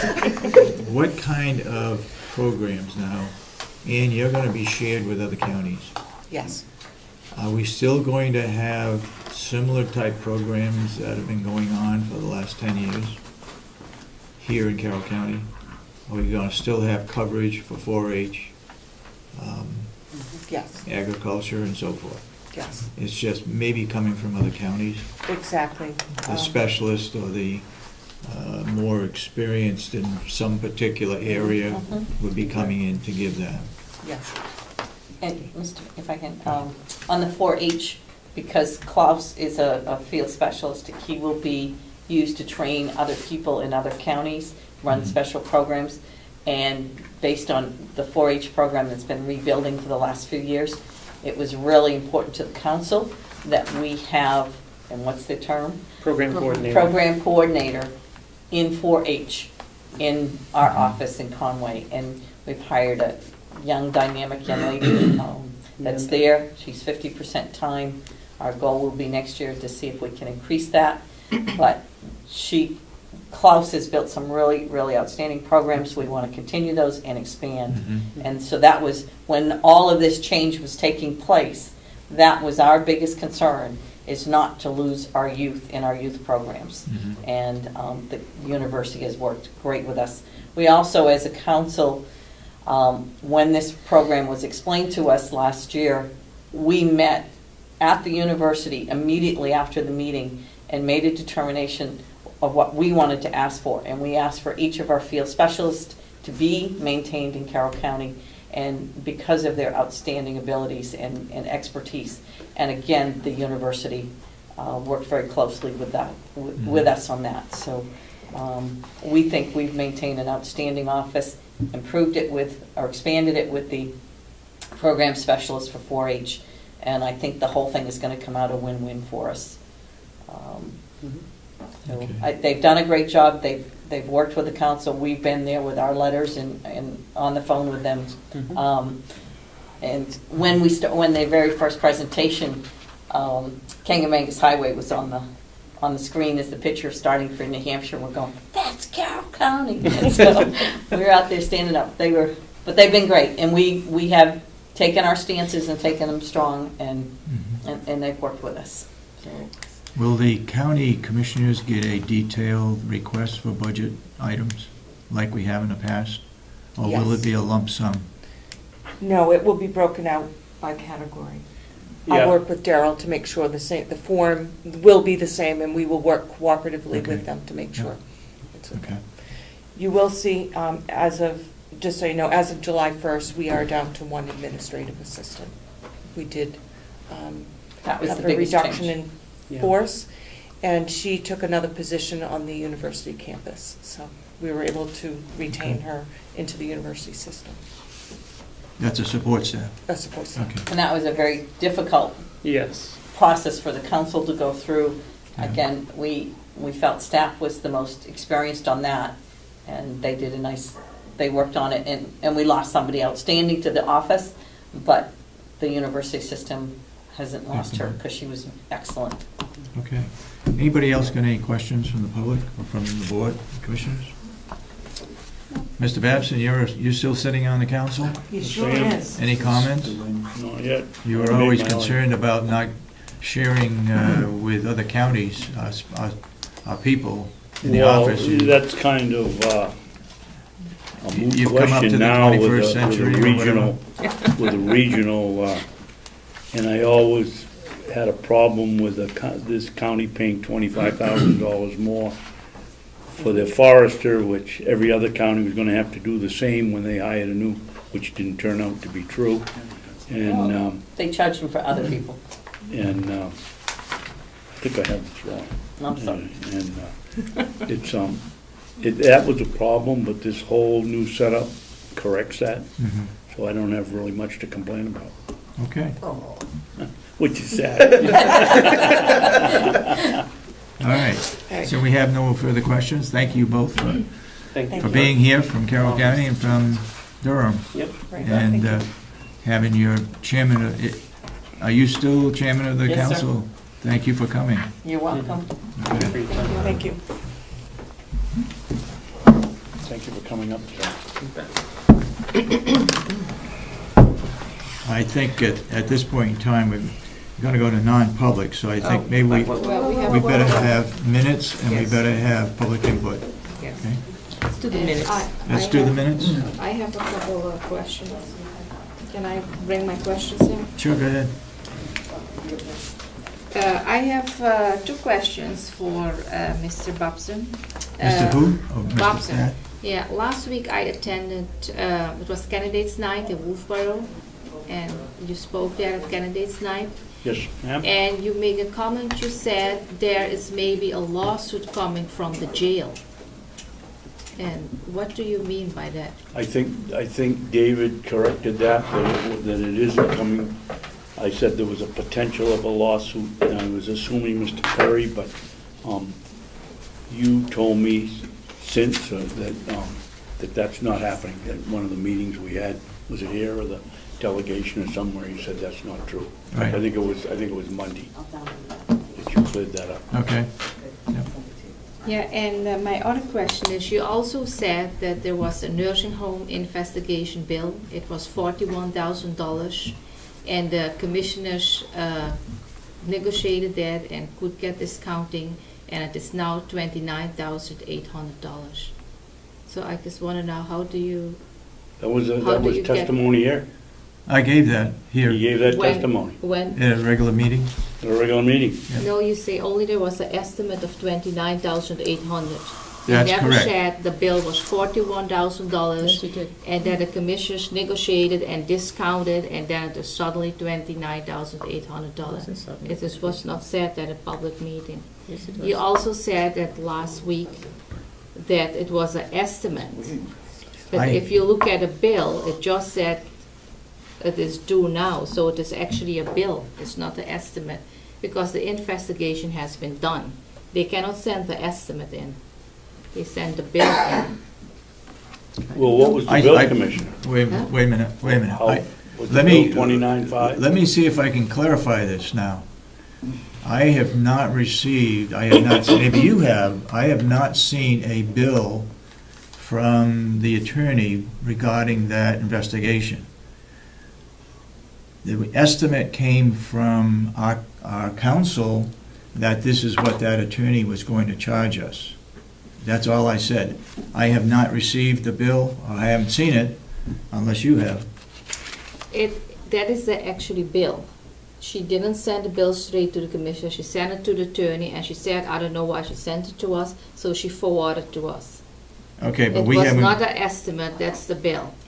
But that Well- is not the point. The point is that Mr. Bobson brought out in Wolfboro that the bill was $41,000. And the That's commissioners negotiated that get discounting, and it is now $29,800. It It was not at a public meeting. You just said there was an estimate of $29,800. So I guess what's the point?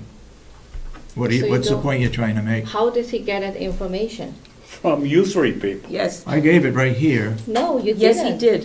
You Yes, just he did. said He it did. was We're $29,800. not going to argue over it. It was Perhaps better done. go look at the And minutes then- again.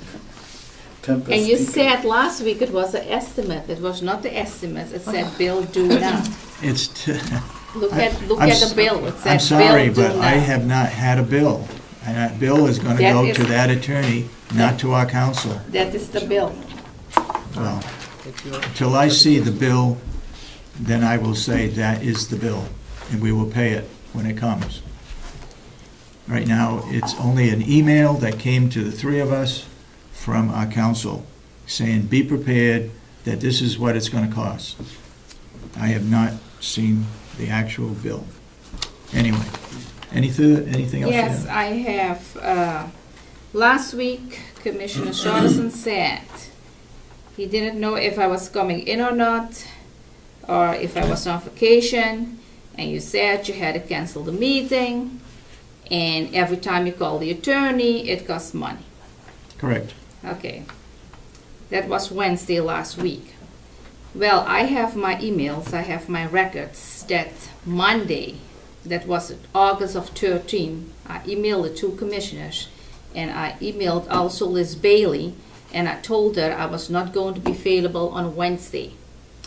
And she immediately said we're going to reschedule. She sent the emails to you, and she asked for, can we do it on Thursday, or can we do it on Monday? And I said, no, there was a conflict.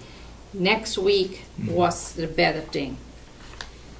So it was already rescheduled, and you still come last Wednesday and said, well, she didn't tell me if she was coming or not, I had to cancel the attorney. You did it on your own then, because it was already rescheduled. And the days where I could have the meeting, she said she was on vacation. And I was on vacation, but I drove here for my spot. That's why I didn't say if I was coming or not. But I didn't want Liz Bailey to come all the way, and if I couldn't make it. So that's why Monday I told her that I was not coming. And you have that email. I CC every one of you. So I don't know why you make inaccurate statements, because this inaccurate statements, nobody's consulted me. It's going in the paper. And I think that's ridiculous that we have nonsense in the paper. And I didn't tell you that I was going on vacation or not, because there was a possibility that I could drive here. And that is what I did. So I don't want to say, hey, I'm not coming. But I had to tell Liz Bailey, because if I couldn't make it, then she's coming for nothing. So you told Liz Bailey, but you didn't tell us. I told you too. You have this email. It is here. CC the two commissioners on Monday and Liz Bailey. I'll check. And you also said that Thursday was going to be the next. You both rescheduled have dates. So we need to make accurate statements here. And another thing what I want to bring Well, up. let's not leave that subject. I want to defend myself here. That investigation has been done, and our counsel wanted to meet with us as soon as possible so we could take some action. I had set up, and I sent you an email, to both you and Liz Bailey, that we would try to meet on Monday. You sent back saying you could not meet on Monday, so we canceled that one. So then we decided that we'd meet on Which Wednesday. What are you talking about? Last Monday? Yes. No. You said you couldn't be here, so we honored that and said we'll have it Wednesday. And we did have it Wednesday. So I'm not sure what No, the point I- of what you're talking about. It was never on Monday. Yes, it because was. It was Wednesday. On Monday, I notified her, I notified both of the commissioners that Wednesday I was not be available. Oh, so on Monday, you notified that you couldn't be available on Monday? Yes. I see. But his issue is that last Wednesday, he said, I had to call the attorney because I didn't know if she was coming. And every time you call the attorney, it costs money. I had to cancel it on Wednesday. That was a statement that he made last Wednesday, and that is a false statement. Because on Monday, I emailed the attorney and the two commissioners that Wednesday I was not going to be available if she was coming. That is. I'll check that. Yeah, I have it right here. Fine. And we all emailed back which day, and she rescheduled it immediately. So I don't think you can make a statement like that. I have to call it, I have to cancel it today, and that's all this nonsense. I think we're confused with weeks. I think actually you're right. I'll check. Nothing is confusing because I have it right here. Because we did have one scheduled, and you were not available, so we did have to cancel it. But we'll check on the weeks. I think you're off a week. Anyway, any further? Well, I have it Anything right else you here. I want to have bring all up? my emails. Yeah, I get email. All three commissioners get an email from Dean Perry. He sent an email to all the commissioners. Dated? And it said August 28th. And I believe you said that after the meeting that day you were going to call him. Yep. And he sent an email for everyone to thank. He said, "Dear Commissioner Sorensen, I would like to say thank you for calling me on the 22nd of August 2012 to keep me informed about who would be doing the investigation. I am sorry to hear that you were outvoted and were unable to use Margie Heon, but I look forward to hearing from the new HR director. Thank you again." Mm-hmm. I was keeping him informed. Mr. Perry, you were keeping him informed. Mm-hmm. So his statement is accurate? Yep. I just want to say last week we went into non-public. We voted to keep the minutes sealed. And you release now non-public information, confidential information actually to the public. And we had last week. He's involved. No. No. All I did No, but was... it is. Because we voted to keep it sealed. Those minutes are not unsealed. You can only release it if we unseal it. And last week we had a reporter coming here. She said, "Oh, if you give confidential information, you release that, you will be removed from the board and you have to go to the court and whatever." Pardon me. You were the one who made the statement right here at a public meeting, because I was going to do it, so I remember this. You were the one who made a statement at the public meeting saying you wanted to have the new HR person do this investigation to save money. So you were the one who made that statement. Yeah, well, that was my statement, yeah. But then we went into non-public. What's that got to do with anything? He gave the non-public statement he gave. Let's not... It doesn't matter. He gave what said in non-public. Did I say something in a public meeting? It's outvoted. You made a statement that you would... Yes, I made that I want to save the county money and we're going maybe with the HR director. I said that. But then later we went... voted on that. We went later into non-public. What's that difference? What difference does that make? Oh, okay, so now I know where all the non-public information is going, all on the street. What does that have to do? Yeah. Oh, why are we going into non-public? Yeah, precisely. Why are we going into non... Oh, what does have to do? That was in a non-public session. You finished? Yeah, no, not yet. This was a non-public session. How does he know you were outvoted and we're not using Margie Heon? Oh, what does have to do? Yeah, of course. Because this is sealed. And everything what is sealed cannot be out there. And what do we have now? We have Commissioner Sorensen call the employee and tell about the whole non-public session. You can only tell it where we unseal the minutes. So confidential information has been out there to the public. Are you finished now? Are you finished now? The minutes are sealed. Once again, the minutes are sealed. Now I get an email and I get a whole non-public session in the email. What of the whole... Are you finished yet? Are you finished? Yeah. Okay. What of the whole non-public session was exposed in that email? Here. What? This was what? all. This. What specifically? This here. That he was outvoted. Sorry to hear you were outvoted. Right here. That vote was taken right here in public session. We went. We got a There- witnesses right over there. It was taken right here, it was 2-1. But we- You voted against it, and you voted against it, and David voted in favor of it. We went into non-public for this. Well, your point has been taken, It's not a point It to may take, not it's be a correct. fact. No, I am correct. but look, the reason I called Mr. Perry was because we were accused, the two of us were accused of not following through on proper procedures with him. I have kept him informed. When I was turned down by the state prison to do an investigation, I called them, told them that we couldn't do that. They refused it. I made a contact in Carroll County for an investigating firm to do the investigation. They called me and said they would not do it. I called Mr. Perry, told him that they would not do it, and we would look for someone else. Then we made the decision, I didn't, but you guys, said that our HR person would do the investigation.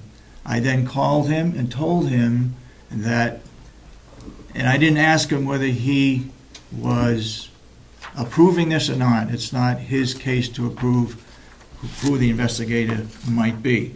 But I did keep him informed that our HR person is not going to start until the 4th of September, and that nothing would be done until that point in time. So that investigation would be delayed.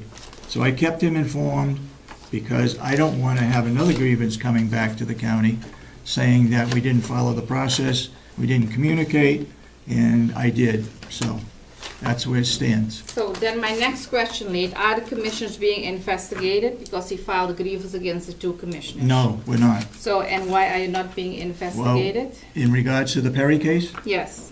that investigation hasn't started yet, so I can't Well, comment you on told it. me that you're not going to be investigated. That is what you said. Well, That the two commissioners are not being investigated. Only the grievance was filed with Commissioner Kenny being investigated. Well, if this is the case, that is discrimination. We have two grievances filed and you're not being investigated. It started to get pretty ridiculous, the way you run things here. You wasted $80,000 taxpayers' money for pure fabrication and nonsense, and you asked Swatch is in a detailed build to remove a Republican commissioner from office. That is what you asked him. It is in a detailed bill. Oh, if you can remove her, let's start to discipline a commissioner. Okay. I'm not sure what you're talking about. Oh, no, of but course, no, you don't know what is in a detailed bill. You don't know what to talk about. Now we go into the next grievance, because there is a lot of talk about grievances filed, and it was Tim Thompson. Now, we find out that it is Douglas Thompson, and the union filed a grievance. There was a grievance filed against the former Commissioner Chip Elby. And according to Bailey records, the arbitration cost is $18,000. And I don't know how you pay the legal fee, because you said your own words, any grievances filed against an elected official needs to be public. And why is that grievance from a former commission not been made public? That is put under the carpet. And also, I will get a documentation, a copy of the check, because the guy is also paid a settlement. Well, those amounts needs to go to the public. That's public information, those amounts. And I just want to know, why didn't you make it public? And how did you pay the money? Did you go to the delegation and said, this is $18,000 the legal fee, and it is perhaps $15,000 settlements? How did you do that? Where did this money get out? I don't know what you're talking about. There was Oh, no, of course not. You don't know what I'm talking about. Could you listen to me, please? There was no settlement. There was Did you a get a settlement. settlement? What Did do you you get mean a did settlement? I get a settlement? Well, that's what what are you're you talking about? You're talking about a No, settlement. the and it was- employee Douglas Thompson get a settlement. I don't- He got a settlement, and Liz Bailey has been paid her records, according to Liz Bailey, $18,000 for Thompson. Point of order. There's no point of order. Go I ahead. think you need to be terribly careful about throwing names around of people who have filed grievances and have come to some resolution with the county and have also agreed that they don't want that information made public. It's not up to the commissioners to decide whether or not that information is public. It's up to the individual. That's If right. Douglas Thompson, who you've named, wants to come forward for whatever reason and make whatever problem he had with the county public, that's his decision to make, not yours. There has never, ever, ever, ever in my recollection been a grievance filed against a specific commissioner for a vote that commissioner took in the process of settling a grievance. Part of the job of being a commissioner is voting on grievances. And the act of a vote does not constitute damage to that individual. The only way that an individual could grieve an act by a commissioner is if that commissioner directly impacted that worker at his job. But the act of being a commissioner doesn't in itself become a grievable offense. You voted on any number of things here that people could grieve about, I guess, if you're going to grieve about every single vote that every single commissioner takes. But I'd be very careful about taking previous cases and throwing names out there without that person being involved. If you want to bring in a panoply of people that filed grievances over the course of my history as a commissioner, and they want to go public with all of the information on the grievance that they submitted, I'd be happy to sit here and we can go through the whole process. But it's not your decision to make. Mr. Albee, I'm talking about the amount. That needs to be public. That needs, But you can't mention any names. Yeah. And that amount of money is public. But listen, that amount of money was made public. You came, your sheriff and Commissioner Sorensen, and you said if there is a grievance against elected official, it has to be public. It's against elected official. That was your own words and Commissioner Sorensen's own words. So suddenly, if it is that, I got it, Mr. Albee, I got it. The amount needs to be made public. Let the commissioner speak. Go ahead. The amounts needs to be made public. Oh, suddenly it is against you, so we're not going to make that public, huh? Because you cut a deal. I got it. Yeah, I got that part. Are you done? So yeah, I'm in charge. Okay, I'll ask if she's done or not. Are you finished? Yeah. Okay, go ahead, Mr. Albee. Let's see if we can come to some kind of conclusion here. So I have a couple When of that settlement was made with an employee, or any settlement is made with an employee represented by an attorney, they make the decision whether or not they want to have that information made public. The commission did make, in fact, information public as to the results and the amount of money that was spent. But who got that money, we can't make public unless that person wants to make it public. As to the grievance against a commissioner, you've made it amply clear that the grievance that was filed was because of actions you took directly with an employee. There was never a grievance filed against me for actions that I took directly with an employee.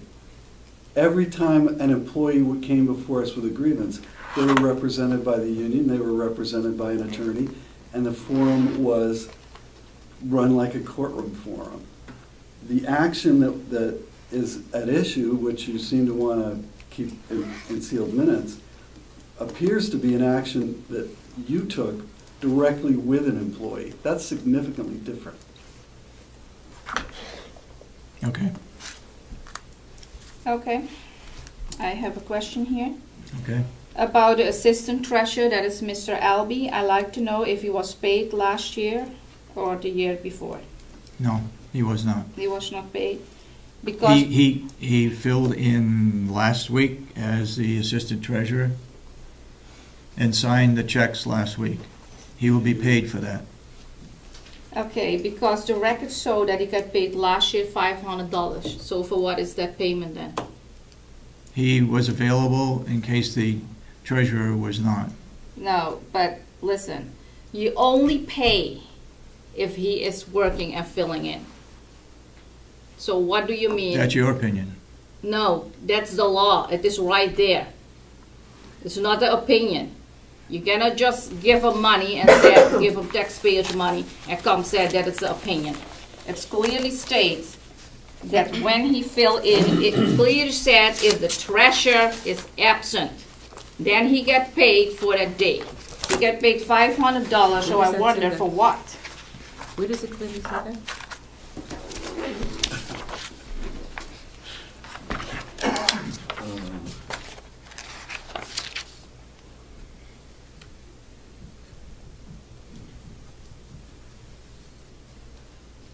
Deputy treasurer, it's right in our budget, $250, he gets paid. Yeah, but he cannot Deputy treasurer, in our budget that was approved by the delegation, $250, okay?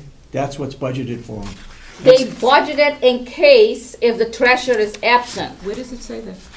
Yeah. You read this in the statutes, read it. When he is absent, then he get paid. What statute is it in? Read it, you can read the New Hampshire associations, you can read it, you can read his RSA. He doesn't get paid, only when he's absent. Please document where it says that. Okay, so.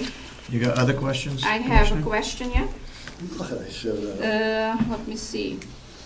Oh yeah, at a delegation meeting that was last Monday, you make a comment. You said to the delegation that the nursing home investigation needs to be, you hired an attorney to do the nursing home investigation because we don't have an HR person.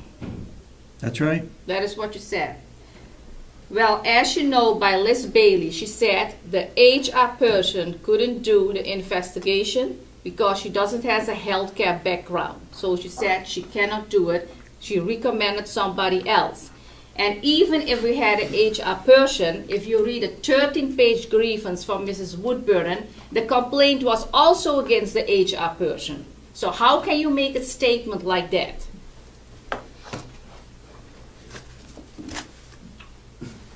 I guess I did.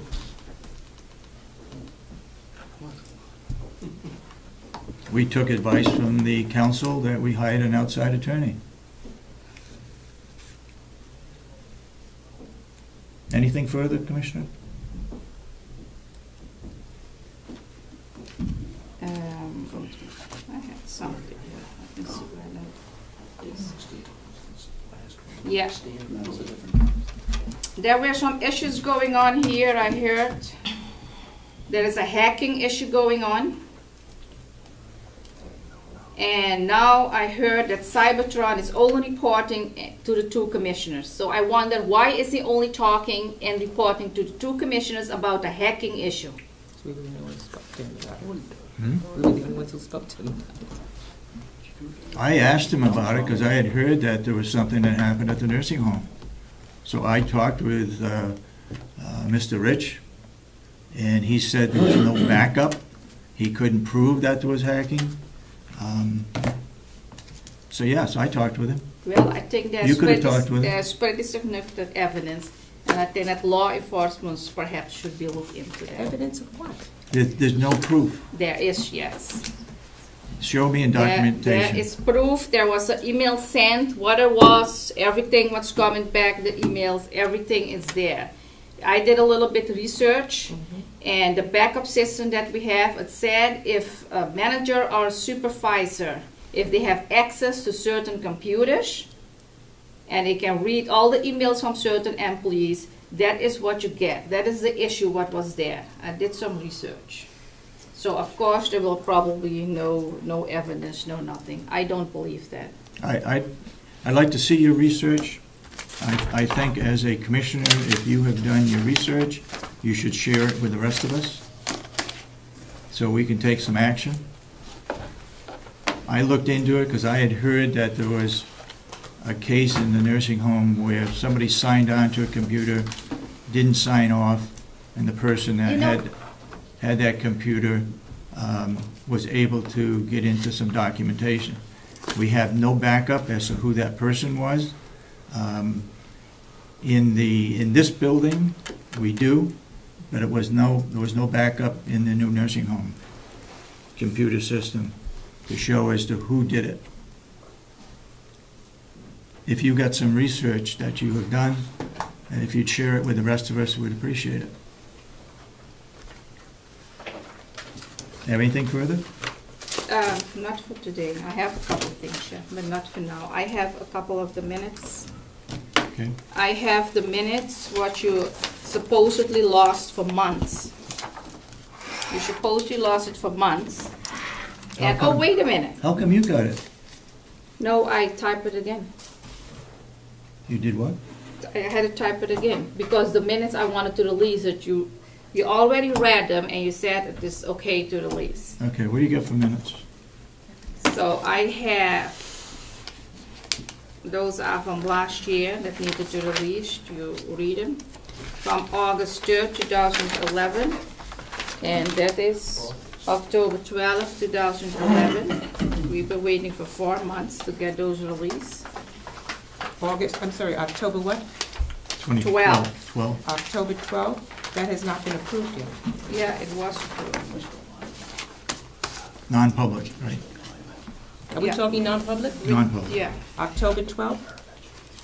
I have October 12th, and I have excuse me, let's just stay on October 12th a moment. Let me just check that. I don't see any. Yeah, I gave him the original. I think I'm looking at your originals. I don't see any. I don't think you have original. Well, this is what you gave me as your originals. You wanted to see October 12th. I asked you for all the You minutes. get it all. You have copies. All right, let's look at... No, wait, I'm sorry. October 12th has no signatures on it. There is nothing there that says it was approved. Okay, I'll bring the one with the signature for you. I thought you gave that to me. I asked If for you that. said I said it is approved, and you said it has no signature, You bring then the... it doesn't pass it. You bring the signature page. Okay, let's... October 12th was non-public. A motion was made to go into non-public, and a motion was made to go out of non-public. Roll call vote was taken, all in favor, and the minutes were sealed. Made motion by you, Are you looking Commissioner at Kenny. October 12th? I'm looking at October 12th, the one that she just gave me. This is the minutes that she gave me for October 12th. All right, look. You two need to get together as to what is the correct minutes. Now, the problem is that when we go beyond the following week, things get all messed up and they don't get approved. So here we are in a situation where one says it's approved, one says it's not approved.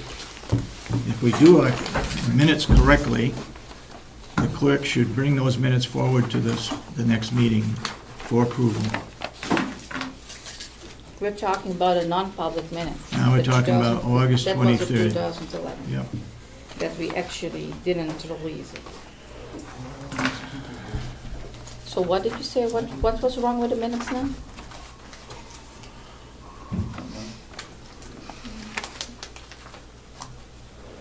You redacted things from these minutes. Which one? These. October 12th. Oh, that is probably because you want to have it out. You didn't, I think that is the other step what you have. You want to get stuff out because you said you didn't want to have it in. I see. You wanted to have it out, so I took it out. The one is approved with the stuff what you wanted to have out. Yes, that is true. However, these minutes were never approved. Yeah, okay, I have to give you the signature. I have one with the They were signature. sealed, but we're not approved. Okay, so now we're going next week with, October 12th? October 12th. Let's go on to August 3rd. Those were approved. It just needs to be released. I've got the August 3rd. Yeah. Okay. It has no signatures on it. She has one. She can check it because she has a copy. The one has a signature. The minutes were sealed, but were not approved. And No, they were. And were not signed.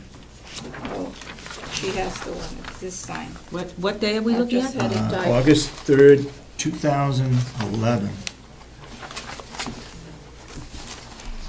This is ridiculous. Your words. Yeah, that's ridiculous.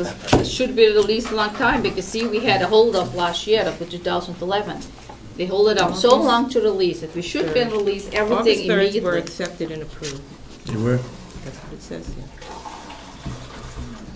Where'd you get that list? I had Lori make it up for me. I assume then that everybody signed it. Yeah, we have. So this is not the proper one. You need to get the one that has been signed. But you keep on changing stuff. Most of the stuff what we release, I have this package, is like this. That is how we've been doing it. You can't What she keep wants to do changing is, stuff. she took out what could not be released, and she's trying to make those. You releasable. cannot, because I had to retype that whole thing, and you wanted to have stuff out. So if you wanted to have stuff out, so how do you have the signature then back in? I had to retype the whole thing. Wednesday, August 3rd, Yeah. 2011. You find the page that was signed by the commissioners. Yeah, she has it. She has it. I don't have She that. doesn't have it. No, I didn't ask for it. You should be in your locked filing But cabinet. listen, you wanted to have the attorney-client and other information out. You want me to take it out. Right. So I type it over again. So how do you want to have a signature on it?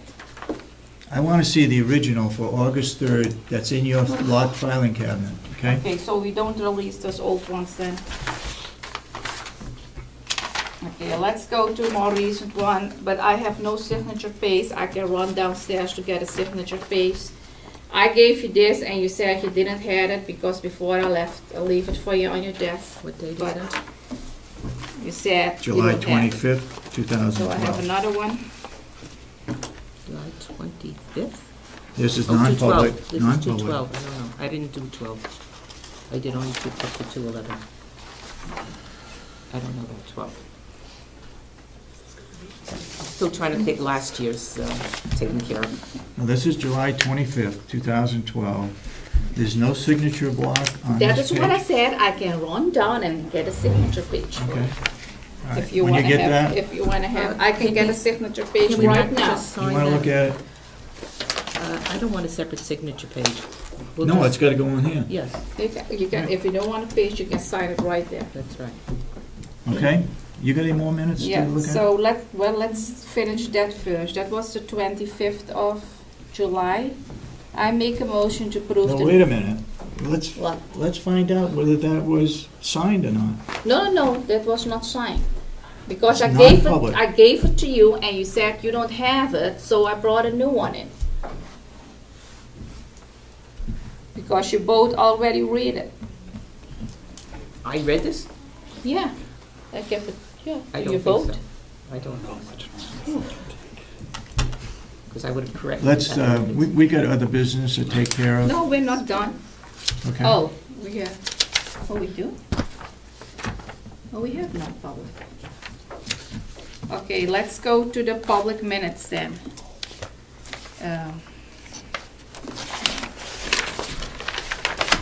The minutes from last week. Did you have that? We got it today. That is August 22nd, 2012. Those Thank are the you. public minutes.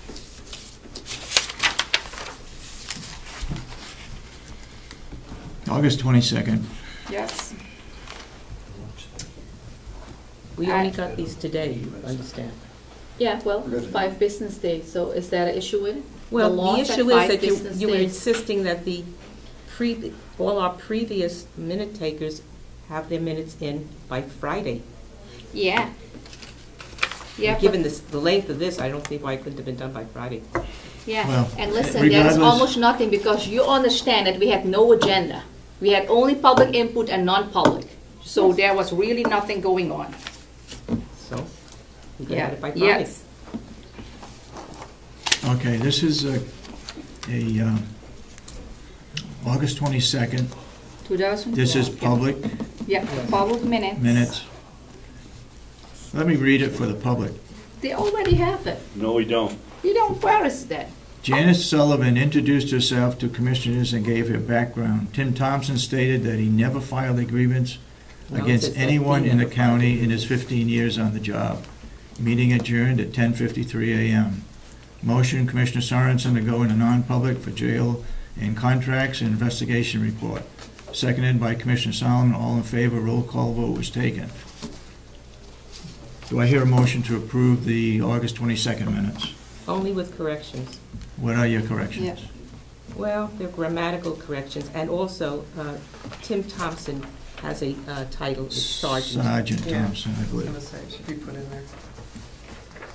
And it should be Sergeant and an indication of the Sheriff's Department, so we know who he is.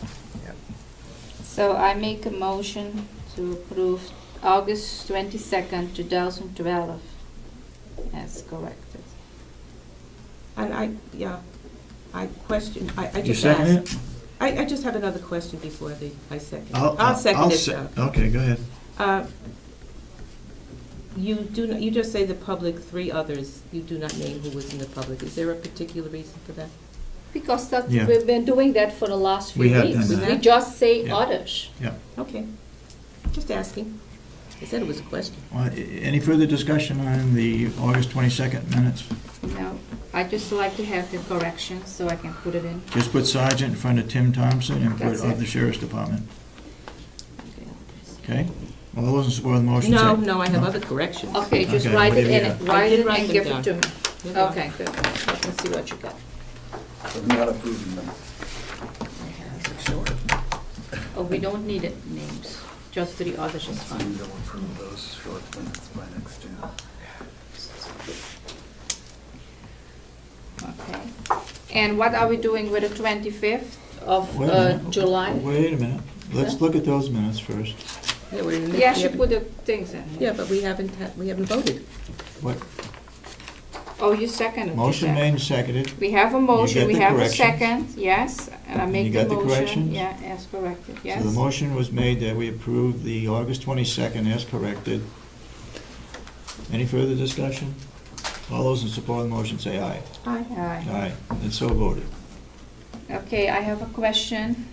I don't want to hold anyone up. I would because they're suggest, coming for I would non-public. suggest that we keep For that. the non-public, what are we going to do with that?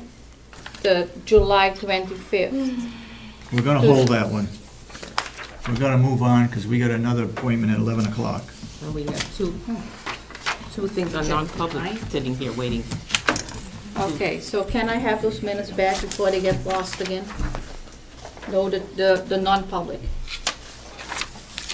You talking about July 22nd? Yeah. Well, those if I are give it back non-public. to you, I can't correct it. Yeah. So we're going to be in that. So we position. Let's open it up to the public right now. Any public comments? Maureen? I'm Melissa. I'm sorry. Melissa? I know. I just wanted really quickly, so that I understand the process of what's happening. You have non-public meeting minutes, they're all typed out, signed, approved, sealed, and then you meet later. No, they aren't signed.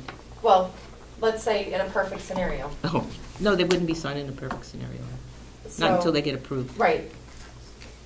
We gotta read them before we can approve them. So a year from now, you have these minutes that are kept in a file, and you decide you want to go in and maybe release them to the public. Yep, You vote that this, certain parts of it can be released. yep. So typically, when that happens, like when I request documents from state agencies or something and they need to redact information, they'll just take a black marker or something and cross out. Yeah. I don't think that's what happens here. I think those full set of non-public minutes are then going to the clerk and she's typing up a new document and you're signing it. That can be and putting released. it out. What happened, if For I the- may, Oh, go ahead. Go ahead. the 2011 non-public minutes is full of legal consultation, what shouldn't be even in there in the first place. So what I'm doing, I'm taking out all the legal consultation. That should be out. Okay. And then the rest stays in, and then we release that. And maybe if we have to redact things, then we can start redacting it from, if I take the legal consultation out, then I can redact stuff. For the legal consultation, I take it out. So it seems like there's so much shuffle that how can you possibly keep track of, any of you keep track of what's going on with the paperwork, the documentation? She's the clerk. It's- Because what happened I don't know last how year, anybody could. yeah, excuse me, last year in 2011, we're behind. They don't release the non-public minutes every time if it needs to be released. They start looking at it since I come here like every 6 months, they're looking at the non-public minutes when it needs to be released. That is what they've been doing. So we had almost from a whole year. So I've been looking, taking legal consultation out, and this year we released almost everything from 2011. And now I'm keeping track. I already released a lot from 2012. Now I'm keeping track. Maybe we can release it like every 2 weeks or 3 weeks. We're not waiting 6 months anymore. That's why we're a little behind now. We're still working on actually 2011. Mr. Chairman, can I just ask one other Go ahead. question about elected officials' salaries? I was wondering, does the treasurer get paid every time he comes to work, or No. does he get an annual stipend? I think it's an annual. So I'm assuming that that $250 is an annual stipend for the deputy? I would too. And then the commissioners also get an annual stipend? It's not based on how much work they do, it's just a flat monthly? Correct. Okay, thank you. Well, if you read it, if you read the RSA and you read the New Hampshire Association's book, it said every time when the treasurer is absent, the assistant treasurer gets paid $15, only when he is absent. That is what it said. That's why I asked the question. Okay. Damon? I don't think he just get automatically paid. All right. Because if he's Okay. doing the whole year nothing, because I don't think last year he came in or the year before, because the treasurer was never absent. Only in his absence he gets paid. Damon? Oh, thanks. A couple things. Sorry for coming in late, but I'd like to know, I heard you talking about some sort of security computer breach at the nursing home. Mhm. Just wondering if you could repeat what that was, and also... It was unfounded. I mean, we can't prove anything Okay, because there was no backup over there. okay. Okay? And then, secondly, I was just wondering if you got my message today and about those non-public minutes. I sent it to the info at Carroll County, or the Commissioners web email address. I didn't go on it this morning. No, I did not. I just What did you send? I sent you an email asking about those non-public minutes we've been after, the September and October minutes, non-public minutes. All I can say is that they were sealed. Yep. I just want to say Until we decide to release portions of them or all of them, they're sealed. Was a portion released today? No. No. Mr. Babson. Thank you, Mr. Chairman. Mr. Chairman, Commissioner Kenny just stated that many non-public minutes have been released over the past few months. Where are they? I haven't seen a one. Back probably several months ago, there were several that were released. Well, that's not the whole bunch that you No, just said well, been released. all the release minutes, you can also go downstairs by Lori to inspect it. She Well, has in it the also past- I don't know there. what's She going has on it in also here, but there. maybe you ought to go I over think to they the, were there. I don't know how long ago they That's were on the all right. table, but I think it's all gone. But Lori still have they're a not copy, here? everything what is released. Because every time I release a non-public, I give it to her. If, in case somebody wants to come in and wants to inspect what we release. In the past, Commissioner Kenny, the commissioners have said we're releasing such and such minutes so that you know they're released. I spend a lot of time up here, but I don't have enough time to get out every week and find out if Laurie has any non-public meetings. If you would just, if the meetings say we're releasing X date, it would be very helpful. And I just want to say something. We have that commissioner's email, but we need to be physically in the office to read it. So if you have a right to know request, can you maybe send it to the office, send it to like Kathy, Gary, and Lori, and the commissioner's emails? Because if we're not here, she can maybe still forward it to us or call us. Okay. Because if you send it in like today or tomorrow, and maybe we're coming maybe next week, the 5 days would be over. We are going to, anybody else public input?